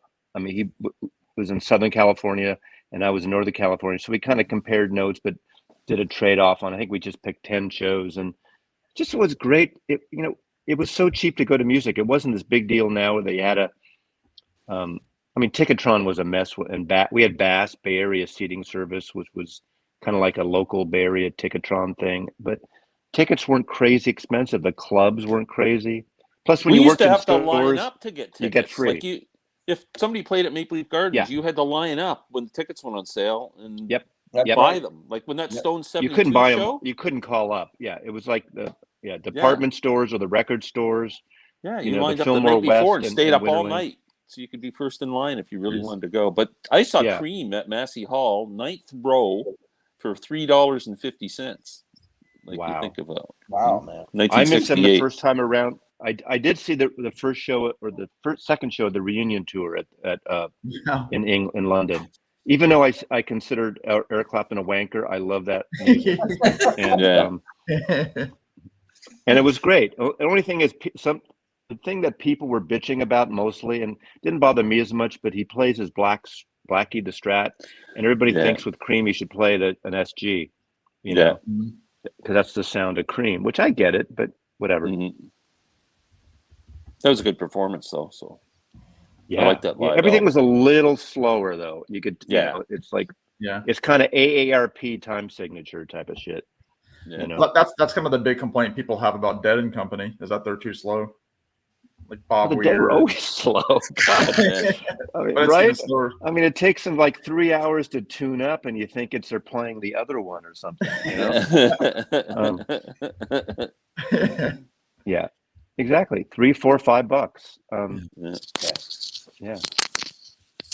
Jeez. Now I'm in the back of Wake Forest football stadium seeing McCartney for $120. Yeah. Top row. Yeah. Well, the other thing is now it's the only way musicians can make money is playing live. It used to be to promote the Touring. record to make. That's why they made the money off the records. Yeah. Now it's touring. But I still up until the pandemic, I was going not every week, but almost maybe every other week to see a live show or two at clubs. And people would turn me on to bands I knew would play the clubs, and there's like 2 or 3 bands on a set. It'd be anywhere from $15 to $25, occasionally $30. And and I'm one of the older guys there, but Seattle's a great music town, so a lot of old dudes too, and women and stuff. But it's great to be turned on to new music, and you're standing there, and if 2 of the bands suck, you can leave. I mean, you don't feel ripped off because you only paid maybe $20, and you get turned on to new music. And I still love going to see live. Most of the big artists, I usually skip the big tour now. Yeah, I'm kind of out of the big shows too, but I like going to small venues and seeing. One of my favorite Seattle bands right now is the Head and the Heart. I love them. I don't even know them. What is it? What kind of stuff? They're indie, but the kind of folky stuff like that. I know they played at Pike's Market. They had like a big concert where they played up on the roof over the market. Oh, I remember that. I didn't know who that was. I remember. Yeah, it was the lead singer. The lead singer is from Richmond, and so there's Virginia connections where I'm from. So, but yeah, they started up in Seattle and they kind of bust on that corner right there in the market and expanded from there. Nice. Yeah. Do you live in Richmond? No, I'm about 3 hours west. I'm in Southwest Virginia, I'm about an hour from Virginia Tech, and Virginia Tech's one way, University of Virginia is the other way. So I'm kind of right between. I went to Richmond my first time about 10 years ago for a few days for work, and for one of my friends who grew up there. A guy who hired me at a record store in San Francisco is from Richmond, and we drove around there, and we went. There's an ad agency I work with that is out there, the Martin Agency. So. Okay. Yeah, I interned there for a month for a magazine that they had a couple years after college. It was only a month-long thing, and it's an interesting city. It's not the safest, but it's got a good music scene. That's where I saw Dylan the first time. Wow. So, and I'm seeing the Head and the Heart there actually in September. First time seeing them. Yeah. It's a good new album. Do you guys know Orville Peck? Yeah. You know what? Seriously, Mads. Look, I was going to bring this up. Look. Yeah. Wow. Orville Peck is the masked gay cowboy, and he's Canadian. Glenn, you've never heard of him? Never heard of him. He's from originally from South Africa. Yeah. And I'm making notes, Mazzy, or Larry. I'm making notes. Hold on, I got. I've heard that he's got some like Roy Orbison sound to him. Yep. Yeah, he's a little like Roy Orbison, Elvis, and Springsteen, but doesn't have the horsey Springsteen. His first album came out on the Seattle label Sub Pop, and he disguised himself with a mask with a red cover. That was the first one, and he did a live we saw him live play at Easy Street Records, where there's a live Pearl Jam record in West Seattle, and he is buff on this record, and it's 2 LPs, and it's called Bronco, and it's very majestic and very almost over the top country, a little Roy Orbison, a little Springsteen-ish again, but Elvis Presley. Look at that picture. I don't know if you can see that, but he wears this mask, so nobody knows what he looks like. Oh, wow. It's almost a thematic album. Like, this just came out on Columbia last week, actually, and it's very, I don't know, very epic, and it's a big album with strings and things. But are you familiar? It's country-esque. Are you familiar with Lord Huron? Is it anything like that, or like Chris Isaac kind of? I was thinking Chris Isaac when he was talking about it. Yeah, Chris Isaac is more Roy Orbison than this guy, and Isaac is more minimal in his production. I love the guitar player, Chris's guitar. Both guitar players he's had over his records that had that surfy kind of guitar. Yeah. And I love Chris because I used to see him. He used to play in clubs in San Francisco a lot on Haight Street, actually, right by Amoeba. Before he got signed to Warner Brothers, he had a band called Silvertone, and the first album was called Silvertone. And I love Chris Isaac. This guy's in his 30s, early 30s, I think. I think this is going to be one of my favorite albums of the year. But some might think it's overproduced, but I think it really works for this material. And the songs, when you've heard this, when you listen to it, even the first time I listened to it, I thought I heard these songs already a handful of times, which is sometimes good and sometimes not good because they're very familiar. They're catchy. And I played it 3 times so far, and it's really good. Orville Peck, Bronco on Columbia Records. Cool. I made notes. And I don't get a cut from Columbia Records for this one. So for anyone. Where did you hear them, Larry? Can I put a link below to my Amazon? Actually, my youngest son, about a year ago, he messaged me telling me to check them out, and I did. Yeah. Well, I'm going to grab that first one. 1 second. Yeah. Do we I'm even running know down how to my old, record library. How old is Orville Peck? Because he's got the mask. You can't tell. I mean, how long has he been around? He's in his 30s. He's in his 30s? Okay. That's interesting. I kind of, when you're hearing, he mentioned Springsteen a little bit and everything, and the kind of the. That's why I wrote this down, Glenn. Because what about like the Western Star, or Western Sky album? Western Stars, Western Stars. Yeah, exactly. It's like Western Stars, that kind of Springsteen, not the early stuff. Yeah. So it's got that orchestration type. More like Jimmy Webb, it sounds like. Yeah. Or Glenn Campbell. Actually, a lot of it's got those arrangements like Glenn Campbell, Jimmy Webb stuff. That's cool. I love that. This one's probably a little more minimal, but really good. This was on Sub Pop. This one. Yeah. What's it called? That's the one I've seen. Yeah. This is his first one called Pony. This one's called Bronco. And there was an EP in the middle of this during the pandemic, and I don't have the EP. But this is a great introduction. This is a bigger record, but this is really good too. Wow, very cool. Yeah, you should get a band going with Buckethead. They'd make a great band. Just think, before we all had to wear masks, he was hipper. He was hip, yeah. No, I won't. That stupid show on TV called The Masked Singer. I hope he isn't on that. Yeah, I don't think so. But another idea I was thinking of for whoever to do is like for instance that album by Orville Peck. Glenn, wake up. I'm watching the Blue Jays. Sorry, it's 5-5 in the 8th inning. No, I was thinking each of us gives, maybe listen to it on Spotify or whatever, but you have a couple of weeks to listen to an album you've never heard before.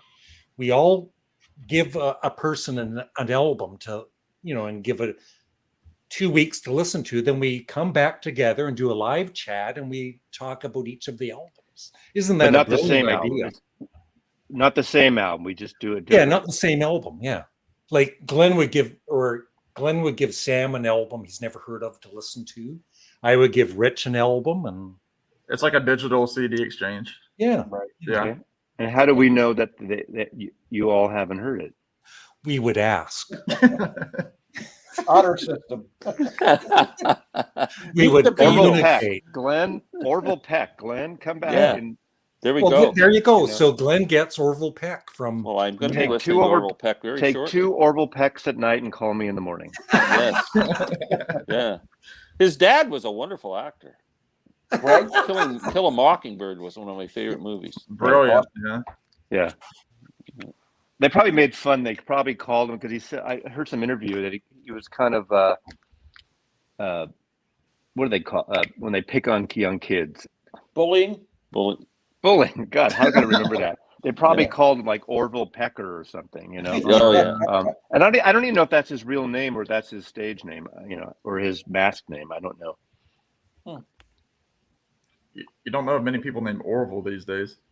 No. No. Redenbacher, the popcorn That's the guy. only one. The popcorn guy, yeah. That's right. And Redenbacher. the Wilbur and airplane Orville guy. Wright, the Wright Yeah. brothers. Yeah, jump way back in time to the 1903. Yeah, but you know, that's the same. You don't hear. Have you ever met anyone under 50 by the name of Norman?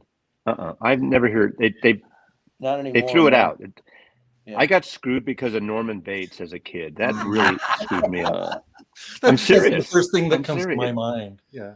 That scarred. I mean, first that scarred me, and then my mother friggin' names me Norman, and then she doesn't let me see the Beatles. So God, yeah. You got some serious issues, man. And I was adopted. I'm glad to see you've overcome all that. Jeez. Wow.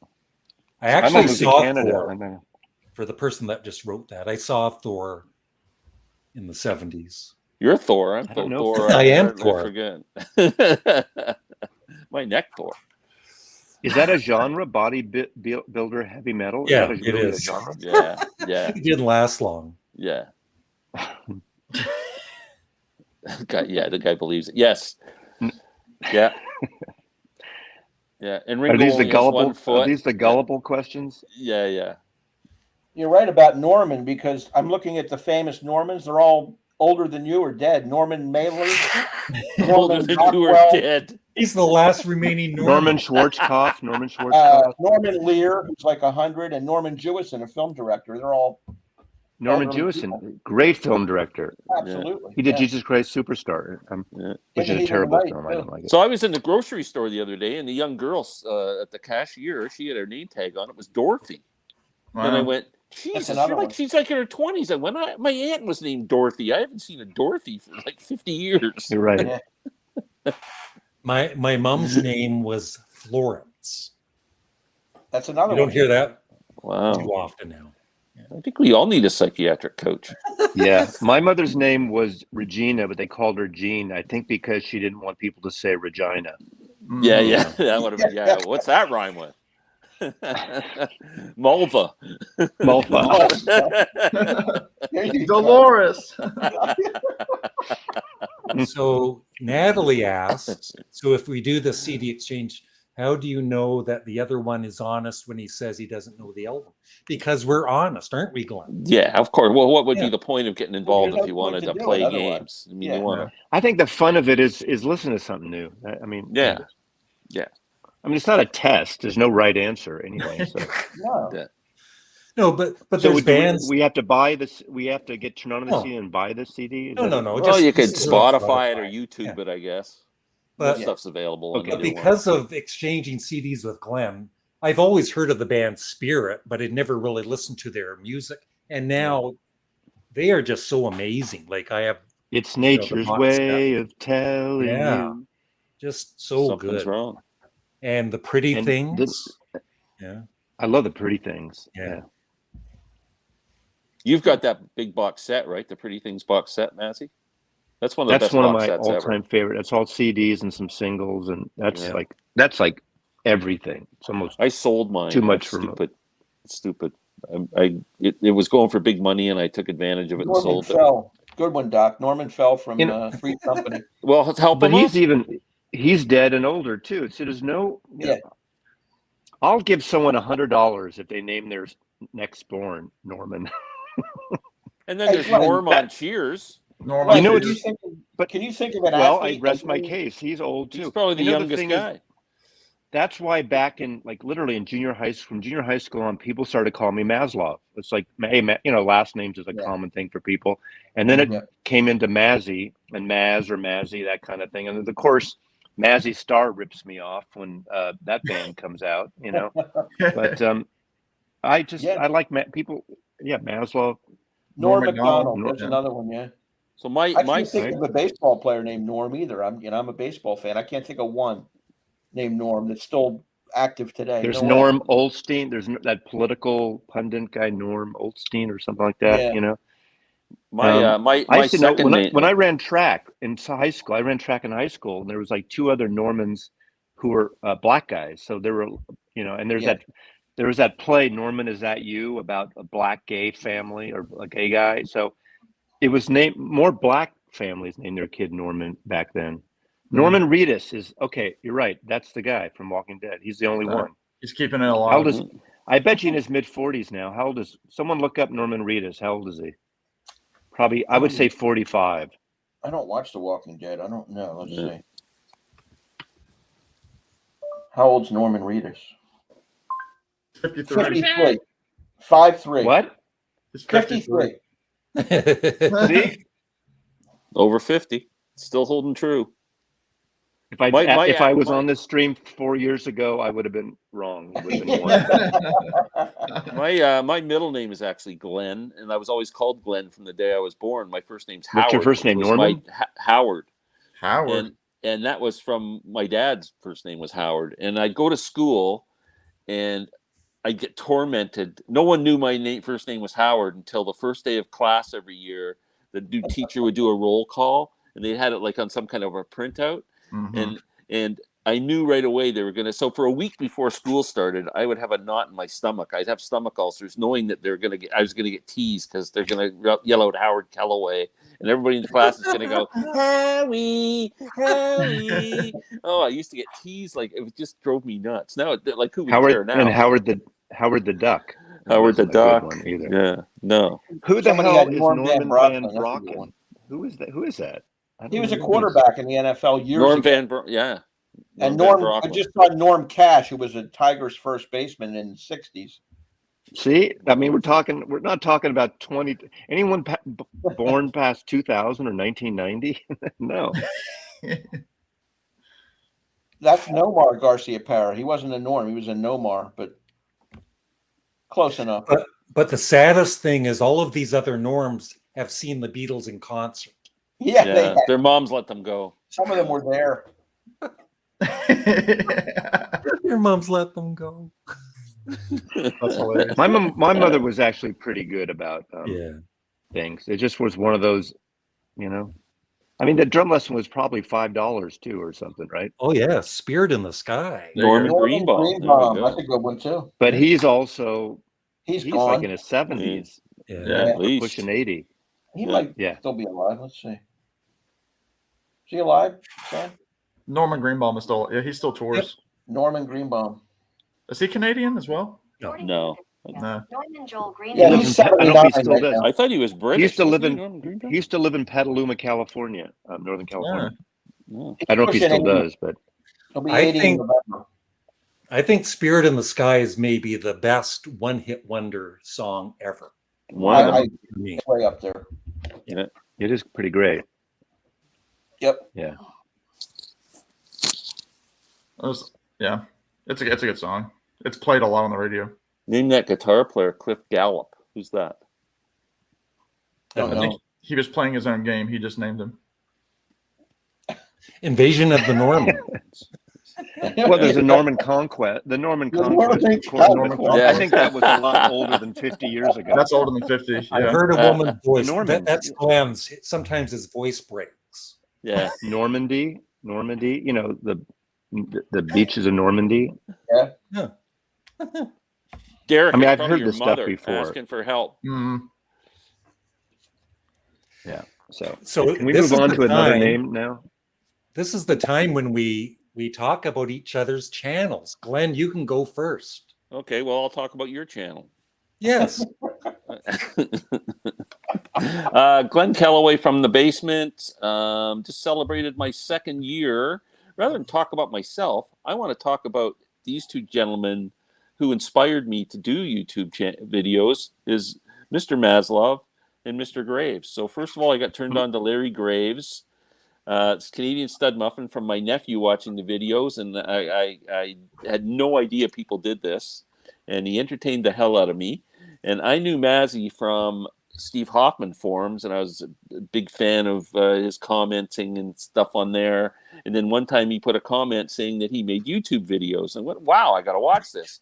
And I went and watched Mazzy, and that's the spark. That And that's when you stopped I gotta watching do this. my videos. So I owe it to both of you guys. They're both were inspirations. And downhill from there. Once you whack that mole. Yeah, it did. Yeah. And now I see little Normans, old Normans chasing me all over the place. I wake up in the middle of it. Yeah, but Anyway, they're all over 50. But they're all over 50. Yeah, I can outrun them, thank God. Right. So Glenn Calloway from the basement just coming hang out. And, I haven't seen your latest video yet, Glenn. It's 1971. I've been doing a series on my favorite decade music, 64 to 74, and I just did 1970 today. 1970. Yes. Okay. Yep. And Rich Strickler, name of the channel. My name.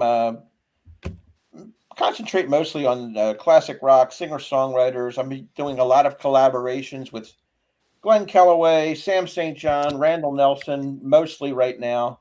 Different series. Sam and I did a Beatles album ranking, a song ranking within the album. We did all the albums. Now we're doing classic albums. We've done Band on the Run with Larry, and we've done Highway 61 with Glenn. We did Moondance with Randy, and this week upcoming we have with Gary Physical Format Rock and Roll. We're doing Led Zeppelin 4.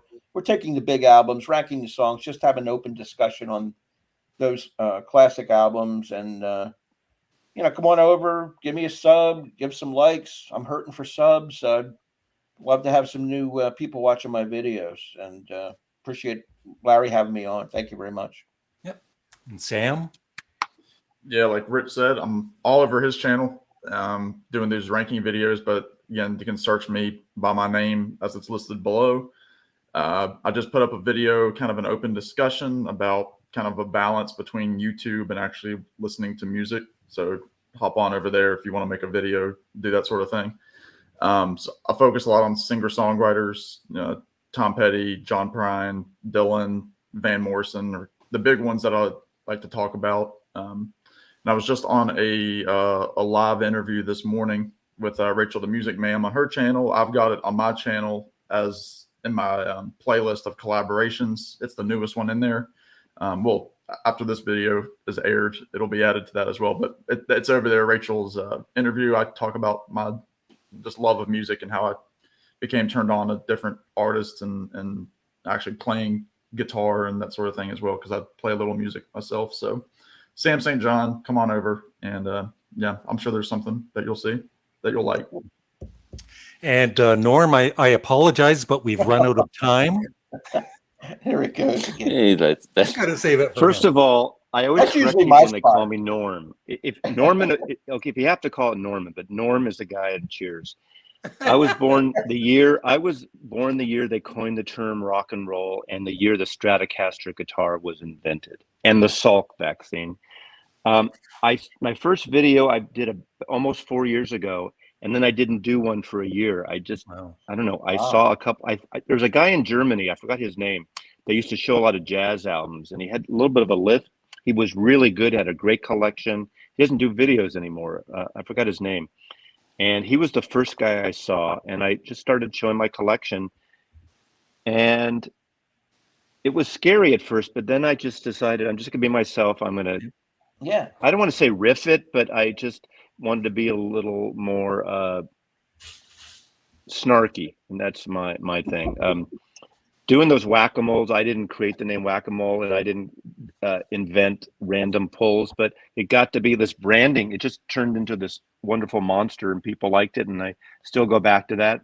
And I have these different playlists too, like everybody else here. And so amongst my favorites, which are the longer videos, but I found it's sort of a therapy thing, or these memories of a vinyl junkie, where I pick a year and talk for an hour sometimes about my life and shows and music and girlfriends and that year. And I think I'm doing those for my son someday, because he doesn't watch my videos. He's 31.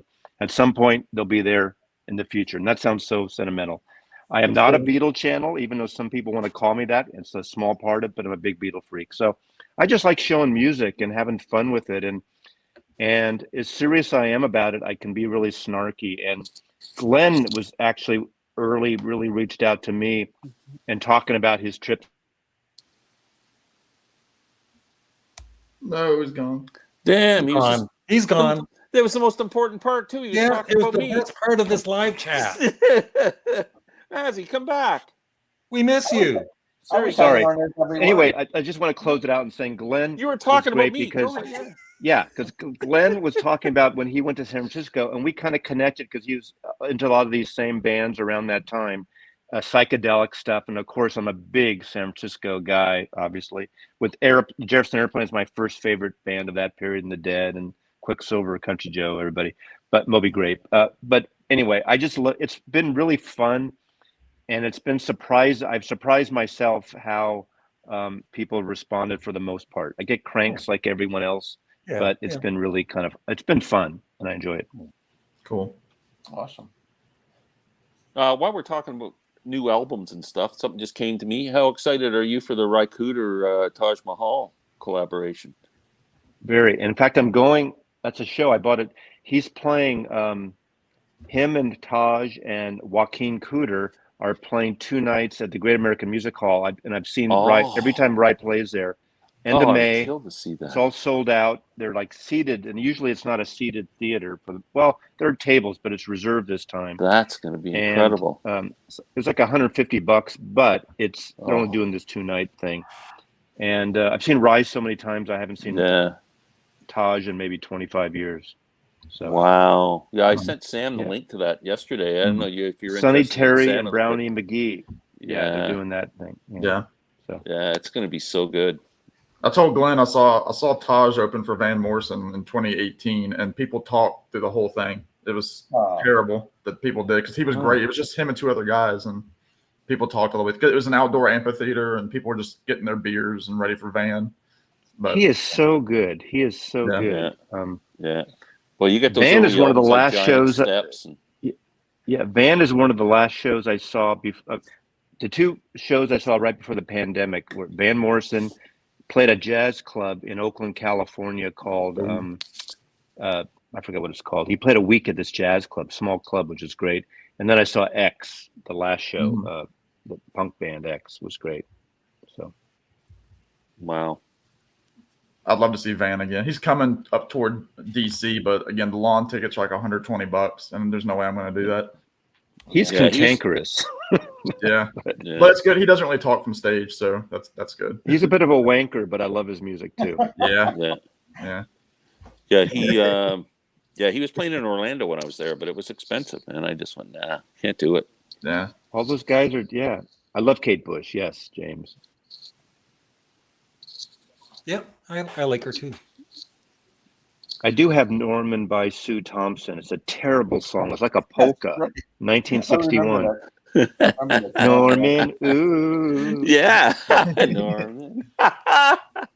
Classic. Horrible. I have the 45. People used to make, that was like 61. So I was like in first grade or second grade or something. That that would have traumatized me. Oh, for sure. That would have done it. I'm sure it's a terrible song. It's a terrible. It's like a country polka. It's like that boom thunk, like boom papa. God damn. Oh my God. I think Pearl Jam should cover it though. Wouldn't it be great if Pearl Jam covered Norman for a Record Store Day issue or something? That's a group I can't get into is Pearl Jam. I like Eddie Vedder as a guy, but I like some of their music. Some of their stuff's good, though. For living in Seattle, I am not a huge grunge fan at all. Nirvana, yes. The Sonics and Mudhoney, but aside from that, like all the Cornell stuff, all those bands, Soundgarden, I just can't get into it. It doesn't work for me. Yeah, that's what it sounds like. You just sub to Norman. Yeah. Perfect. There, Mazzy, you just picked up a new guy. Yeah, thank you. New subscriber. I think if I offend you, if I offend you, blame these guys up here because I do offend people occasionally. Yeah. So, but I usually warn people ahead of time if I'm going to do some wankery. Turn it off right now. What was the collaboration we did? What was the subject? We did 2 old guys talking country and bluegrass. That's right. I did a bunch of these joint things during pandemic, and it was really fun. Yeah. Be nice to do another one sometime. That's a good video. It sounds like it was good. Yeah. It was but he was into 5-string and I was into 4-string banjos. We had a big argument. He was doing George Formby doing Hank Williams. Right. Playing Ain't She Sweet on the ukulele. Yeah. You and I, Sam, we're going to exchange emails and pick some. I think we should pick a couple of songs. We're not going to have a lot of time together, so let's pick like 4 songs or something like that Well, I know. But we can be practicing them before I get there because we're going to have like 4 hours probably together. We can just jump right into them, record them, blow everybody on the VC away. I know one of them you mentioned because I think you mentioned it because we were talking about doing it over Zoom, which we know is impossible. But I think You Ain't Going Nowhere was one that you said. That'd be cool. Yeah, that's that's a go-to for me. Okay, we're in. Let's just make sure it's in the same key. What key are you singing in? I don't know. Okay. G. That'll help me. What are you, Bob Dylan? You just start playing the song and everybody's got to catch up. I'll just start playing them, move up the neck. We're ready to go. Which lyric are going to use? He says McGuinn on one. He says Gunga Din on one. There's a couple of versions. Yeah, Sam. What do you do? I'd probably go with the Birds version, honestly. Because they don't sing McGuinn on the Birds one, right? It's a Dylan. No, Gunga Din. Yeah. But he says pack up your money and pick up your tent, so he mixes up that lyric. McGuinn did. Yeah. That was one of the best shows I saw was Chris Hillman with Roger McGuinn and Marty Stewart doing Sweetheart. God damn you. I wanted to see that. He didn't. I'm sorry. She had been dead for 20 years and she still didn't let me go see them. Jesus Christ, Mom. That's what Jewish mothers are so fobbed up that they come back like, Norman, mother. and they they played at a winery down south of San Francisco as the closest. They didn't come up here. And if I had known ahead of time, I would have gone down to the Bay Area to see it because I love Marty Stewart. I did see Marty Stewart up here. He's great. Anybody's got to see him and his band live. Amazing. Yeah. He's got Clarence White's guitar player, the B-Bender. And I wanted to see that 50th anniversary of Sweetheart so bad. Yeah. Anyway. It was great because they kind of built up to how they got to country music. It's like they were doing like Mr. Spaceman and stuff like that and Time Between, and then the second half they did Sweetheart, and they opened and closed the second half with You Ain't Going Nowhere. So they started with it and finished with it, and then came back out and did a couple more hits. But wow, that last Marty Stewart album was fantastic. Right, way out west. Yeah, that's a psychedelic country album, cowboy record, and produced by Mike Campbell. Yeah, right. I forgot about that. What's that one called? Way Out West. I gotta write that one down too. Yeah, I know I've mentioned it. Yeah, I know I've mentioned it a couple of times, Glenn, because I know you will, because it's got Buck Owens in it. It's got the Birds. It's got Tom Petty all over it. That's a good 5 years old, isn't it? I mean, he's 2017. Yeah, he put out like a digital album. Like he released a single every month, like last year, which was I wish he would put something out because he's so good. I would go see him anytime he comes here. He's got Chris Scruggs, and that's the thing. Chris Scruggs, who's normally his bass player during the Sweetheart show, Hillman was playing the bass, and Chris Scruggs played pedal steel. Is he any relation to the Earl family, or it's his grandson? Oh, wow. And he played with Nesmith during some of Nesmith's solo tours later in his life. Randy or Gary? Do you know who his dad was? Gary, I believe. Yeah, wow. I think it was Norman Scruggs. Norman Scruggs. Yeah. Here's one for you. I saw Lester Flatt with Marty Stewart in the band in 1980 when Marty was just a kid. And he was like a phenom. He was a phenom. Yeah. Like he was incredible. Yeah. He had like the bowl cut, didn't he? Yeah. Did you get did we talk about this? I was at one of the boarding house shows when Doc and Merle Watson played in San Francisco, and they put that Bears CD out. Oh, that's an incredible set. Oh, yeah. I was at one of those. That was. Oh, were you at one of my those buddy? Shows? Yeah, I have that set. It's great. That's when my buddy turned me on. When I worked in the record stores in the '70s. He turned me on to all these roots and bluegrass people like that, and it was so great. Yeah. Yeah, Doc and Merle. And of course, the Nitty Gritty album, the big "Will the Circle Be Unbroken" was an influential for that whole a lot trilogy of hippie type kids at that age. I mean, it opened it up. It brought audiences both ways, I think. Yeah, absolutely. Yeah. Really is. Yeah, important album, no doubt. Yeah, the second one is really good of that series. Yeah, because it's got Prime. It's got a good record also on that album, the first volume, the 2-record set, Hillbilly Jazz. Mm-hmm. Yeah, Bromberg's the red on there. red cover and on Flying Fish or Flying. I used to have that album. It's so good. Bromberg's on it, and it's really good. I've seen Bromberg. Yeah, hillbilly jazz. Highly recommended. It's kind of like country swing in a bit. You know, I think even Jethro Burns is on there, isn't he? Yeah. Why am I thinking? Yeah. Yep. Yeah, and that's not to be confused with Jethro from the Beverly Hillbillies. No. Right. No. Not Bodine. Yeah. No. I was just showing Sam and Rich the other day. I picked up I was in a used store and I picked up a Doc and Merle album called the Guitar Album. It's all instrumentals. On Flying Fish. It came out in '82 or something. It's really good. Sounds great too. Maz, have you ever seen had you ever seen Frank Zappa in concert? I saw him at Winterland. Yeah. Yeah. About 73 or 4. Oh yeah. Is when Jean-Luc Ponty was playing with him, touring with him on violin. That's great. That's great period for Zappa. Yeah, it was not the with the turtle guys. That's the worst. No, that's the worst Zappa. It's the worst Zappa. It isn't glam. No, it's childish. Oh, really? Yeah, but you can only listen to it. So it might have been a lot of Zappa is childish, but in a avant-garde 20th century classical way. My problem is I can only listen to that so many times, and then I get it's not funny anymore. Like, you probably like I like the Billy music Joel stuff. and Phil. No, I love Zappa. I'm a huge Zappa fan. I just don't. The Faux Eddie stuff is just not my thing. Do you like Apostrophe? Love Apostrophe. Yeah. Chic Your Booty and those. You like those? Not so much. I like most of the stuff from like 73, 74, the Roxy shows and Hot Rats. Okay. Did he upset you when he sang that song Jewish Princess? Oh, of course, yeah. Or Catholic Girls. Girls. For assholes. Yeah. Or Bobby Brown. Yeah. It was being a Jewish heritage myself.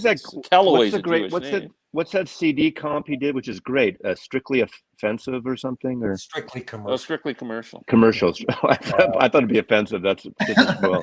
But they are coming out with probably the best box set they're ever going to come out with is all the 73, 74 shows from the Erie, Pennsylvania area. He did a few shows. It's like a 6 CD set that's coming out in a couple of months. It's going to be amazing. Can I ask no idea. Larry, are you familiar with Mazzy's Beatles book? Did you know Mazzy wrote a book? He did not. Tell us, Mazzy. Yeah, I got it. The Beatles England. It came out 40 years ago this year. So that's we were 27, 6, 7.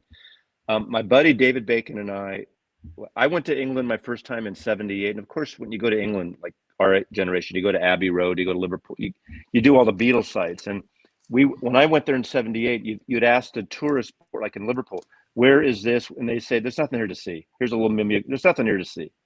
But you'd go to Abbey Road and, I knew a place, so I looked it over. And then my buddy David went the next year and he actually went to Abbey Road and Paul McCartney drove up. So he had pictures of him seeing Paul go in the studio.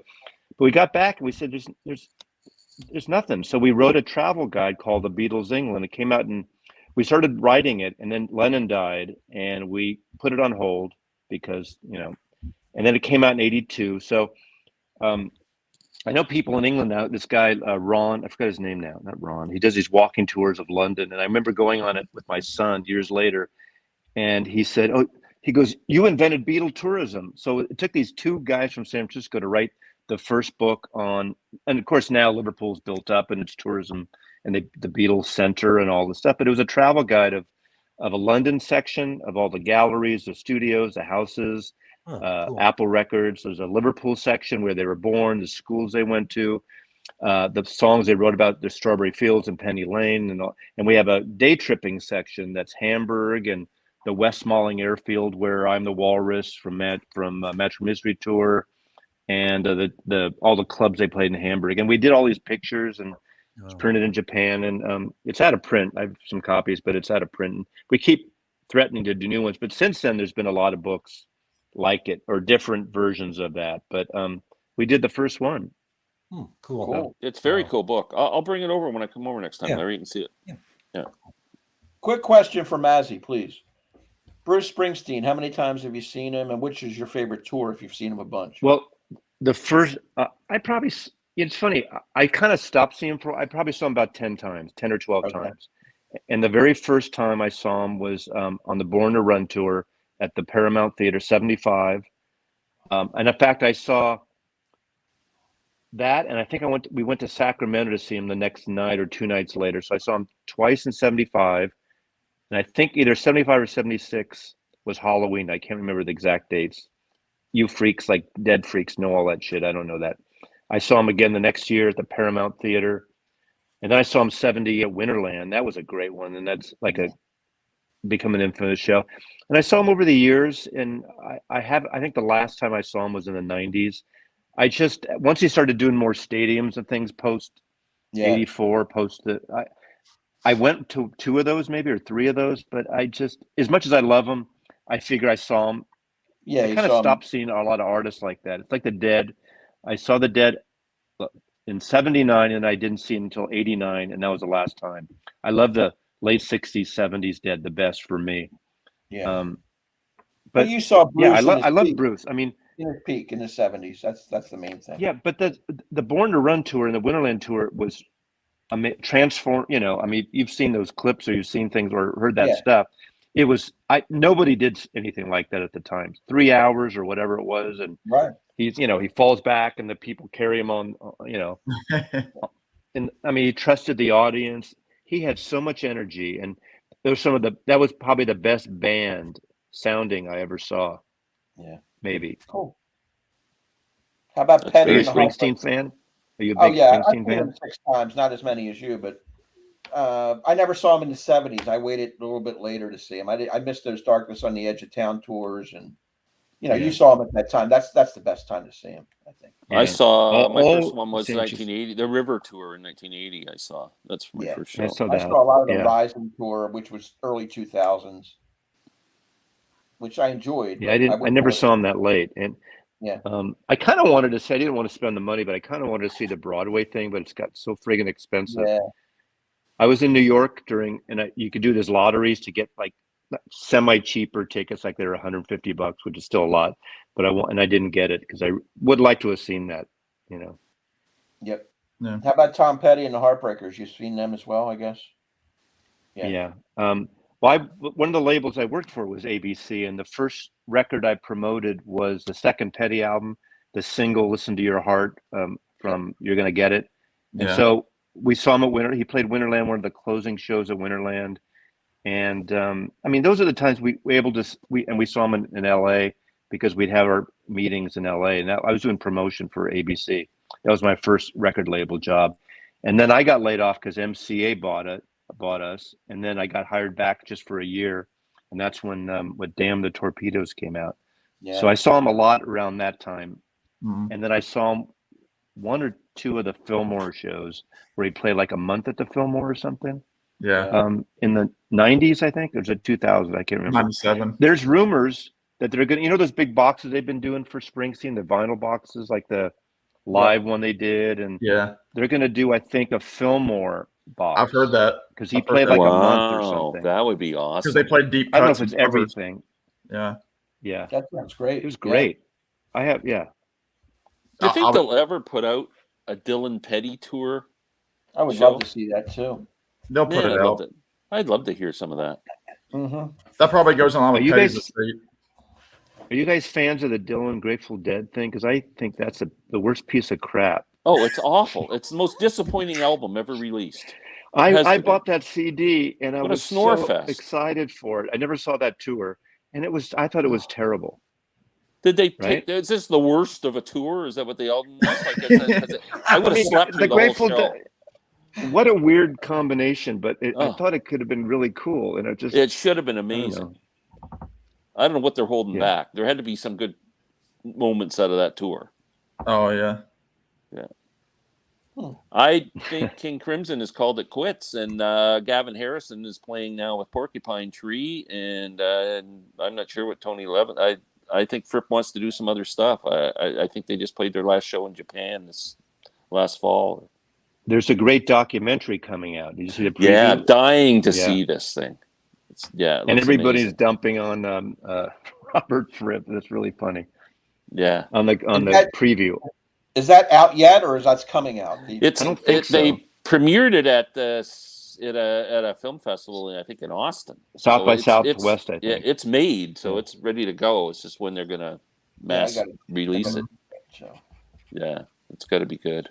That was one of my favorite concert memories ever. Was I bought a celebration package ticket for Crimson in 2019, so it was $500, and you get there at 5:30 at night, and they take you to the stage, and then the manager comes out and talk. There's about 20 of us who did it, and he comes out and he talks to us all about the world of Crimson, and how it's managed, and how they make their money, and it was really in depth, behind the scenes look at a band and how it operates and how they stay on the road. And then one of the band members came out. It was Jacko Jaksic, who's the current singer and co-guitarist. He came out and he sat with us, and you could ask him questions, and he talked about his career and everything. And then Robert Fripp came out for a half an hour and talked. It was really cool. Did you get a massage after that? Or yeah, Robert gave me a reach around. Yeah. Were you like a George Mr. Kellaway, would you like to turn over? Yeah. That was awesome. It was I was worth every penny. So good. And they gave us front row seats, and then a big package with a special CD that only the people at the show got, which is going for big bucks now. There was a Robert Fripp snoring. Autographed. I got an autograph program from all the band. And it was Could you call Robert Fripp an egotistical asshole a few times? I don't know if that's true, but I'm telling you, he was awesome. He was really charming. He was great. I think he's just. I don't think he's. I think he's just very disciplined, and he knows what he wants, and good for him. Yeah. Yep. And what he did when he came out to talk to us, he said, "Please do not ask me any questions. I'll stand here and talk to you for a long time, but just let me talk and tell you some stuff." He says, "If you ask me the wrong questions and set me off, it's going to screw up my whole night. So just I'll carry on here." And he told some great stories, and he was very cool. Nice. Did you happen to? I did this when my friend Coleman died last year. That we had a memorial in the fall, and I did a video. I didn't do a video. I had some pictures, but I did a little video. But there was this woman, English woman, with a short woman, a big hat. Oh, I saw that. Because I did the eulogy, one of the eulogy things that Coleman sang, and there's a reception after this woman. She goes, "Hello, do you know who I am? My brother's in a band, and this whole." And I said, "No." He goes, "Have you ever heard of King Crimson?" And I said, "So this is it Patricia Fripp? It's King Crimson's sister, who's a motivational speaker, and she looks like the queen with like way back, the big hat." Yeah, and she's very outspoken, and she apparently handles King Crimson's merch stuff, or something. And so I have videotape of her and I saw that. And very cool. That was fun. It was really funny, and she was. Of course, I love that to get in those kind of conversations because to kind of riff back. I mean, it was easy. I mean, it wasn't like cruel or anything, but it was really fun. Yeah. Well, can't miss YouTube TV is watching Toya. Robert Fripp's wife Toya. Yeah. Have you watched her channel? I have. During the pandemic, I watched it. It's crazy. Yeah. She does some crazy stuff. I just love how dapper he is with his vest and his shirt, Yeah. Mm-hmm. He's an interesting character, there's no doubt. Most of us schmucks just wear T-shirts and this and that, but once in a while, come on, dress for success. Robert Fripp. Yeah. Like David Bowie or something. Yeah. Well, guys, I'm tired. Okay. So I'm going to go and have a nap. I'm going to go watch the Raptors kick the Philadelphia 76ers ass. I would like to thank Maz for dropping by. Yeah. Thanks for having me. Appreciate it. Sam, awesome, and Rick, and even Glenn. Very exciting. Thanks, Larry. And Appreciate it. I think we're doing another one tomorrow at 4, right, Glenn? Yeah. Unless I'm too tired. Yeah, come back. I have to have dinner with the wife or she'll kill me. I can't come tomorrow, but I appreciate the offer. Yeah, y'all enjoy. We're ordering pizza tonight so I can watch basketball game. So you can make sure everybody subscribes to all of these channels. I'll have a link in the description as soon as I end this live chat to include Maz in it. Any parting words, Glenn or Rich? Or I haven't had this much fun since the pigs ate my sister, Larry. Thank you. No, it's fun as usual. It was great. Yeah, great meeting. Like Hannibal Lecter. Okay. Can I plug one thing? Norman loves you. Rich wants to do a plug. A real quick plug. No plugs, Rich. No. Wednesday, we're recasting The Godfather. Check it Yeah, out. that sounds interesting. Yeah. Yeah. Cool. Recasting with current actors. So Will Smith as Sonny. that's my joke. He may pop up. Is there a slapping scene in The Godfather? There must be. The closest is the Fredo kiss. I guess you could slap him and then kiss him. The trash can. I think Daniel Day-Lewis should just play every part. Yeah. That would work with Or Tyler with his Perry. left foot. Yeah. How about Danny Bonaducci? Bonaducci. Or whatever his name is. From the Partridge Family. Danny Wow. Bonaducci. Or his brother Norman Bonaducci. I'm looking for somebody to play Tessio. I don't have a Tessio yet, but I'll have a couple days to work on it. Oh, that's got to be Norman. Ooh. Chris Farley. Thanks, everybody. Thanks, Bye. guys. Take care, guys. Take care, everybody. Bye. Okay. That was Norm's fun. out of here. That was fun. Yeah, he doesn't know the grill.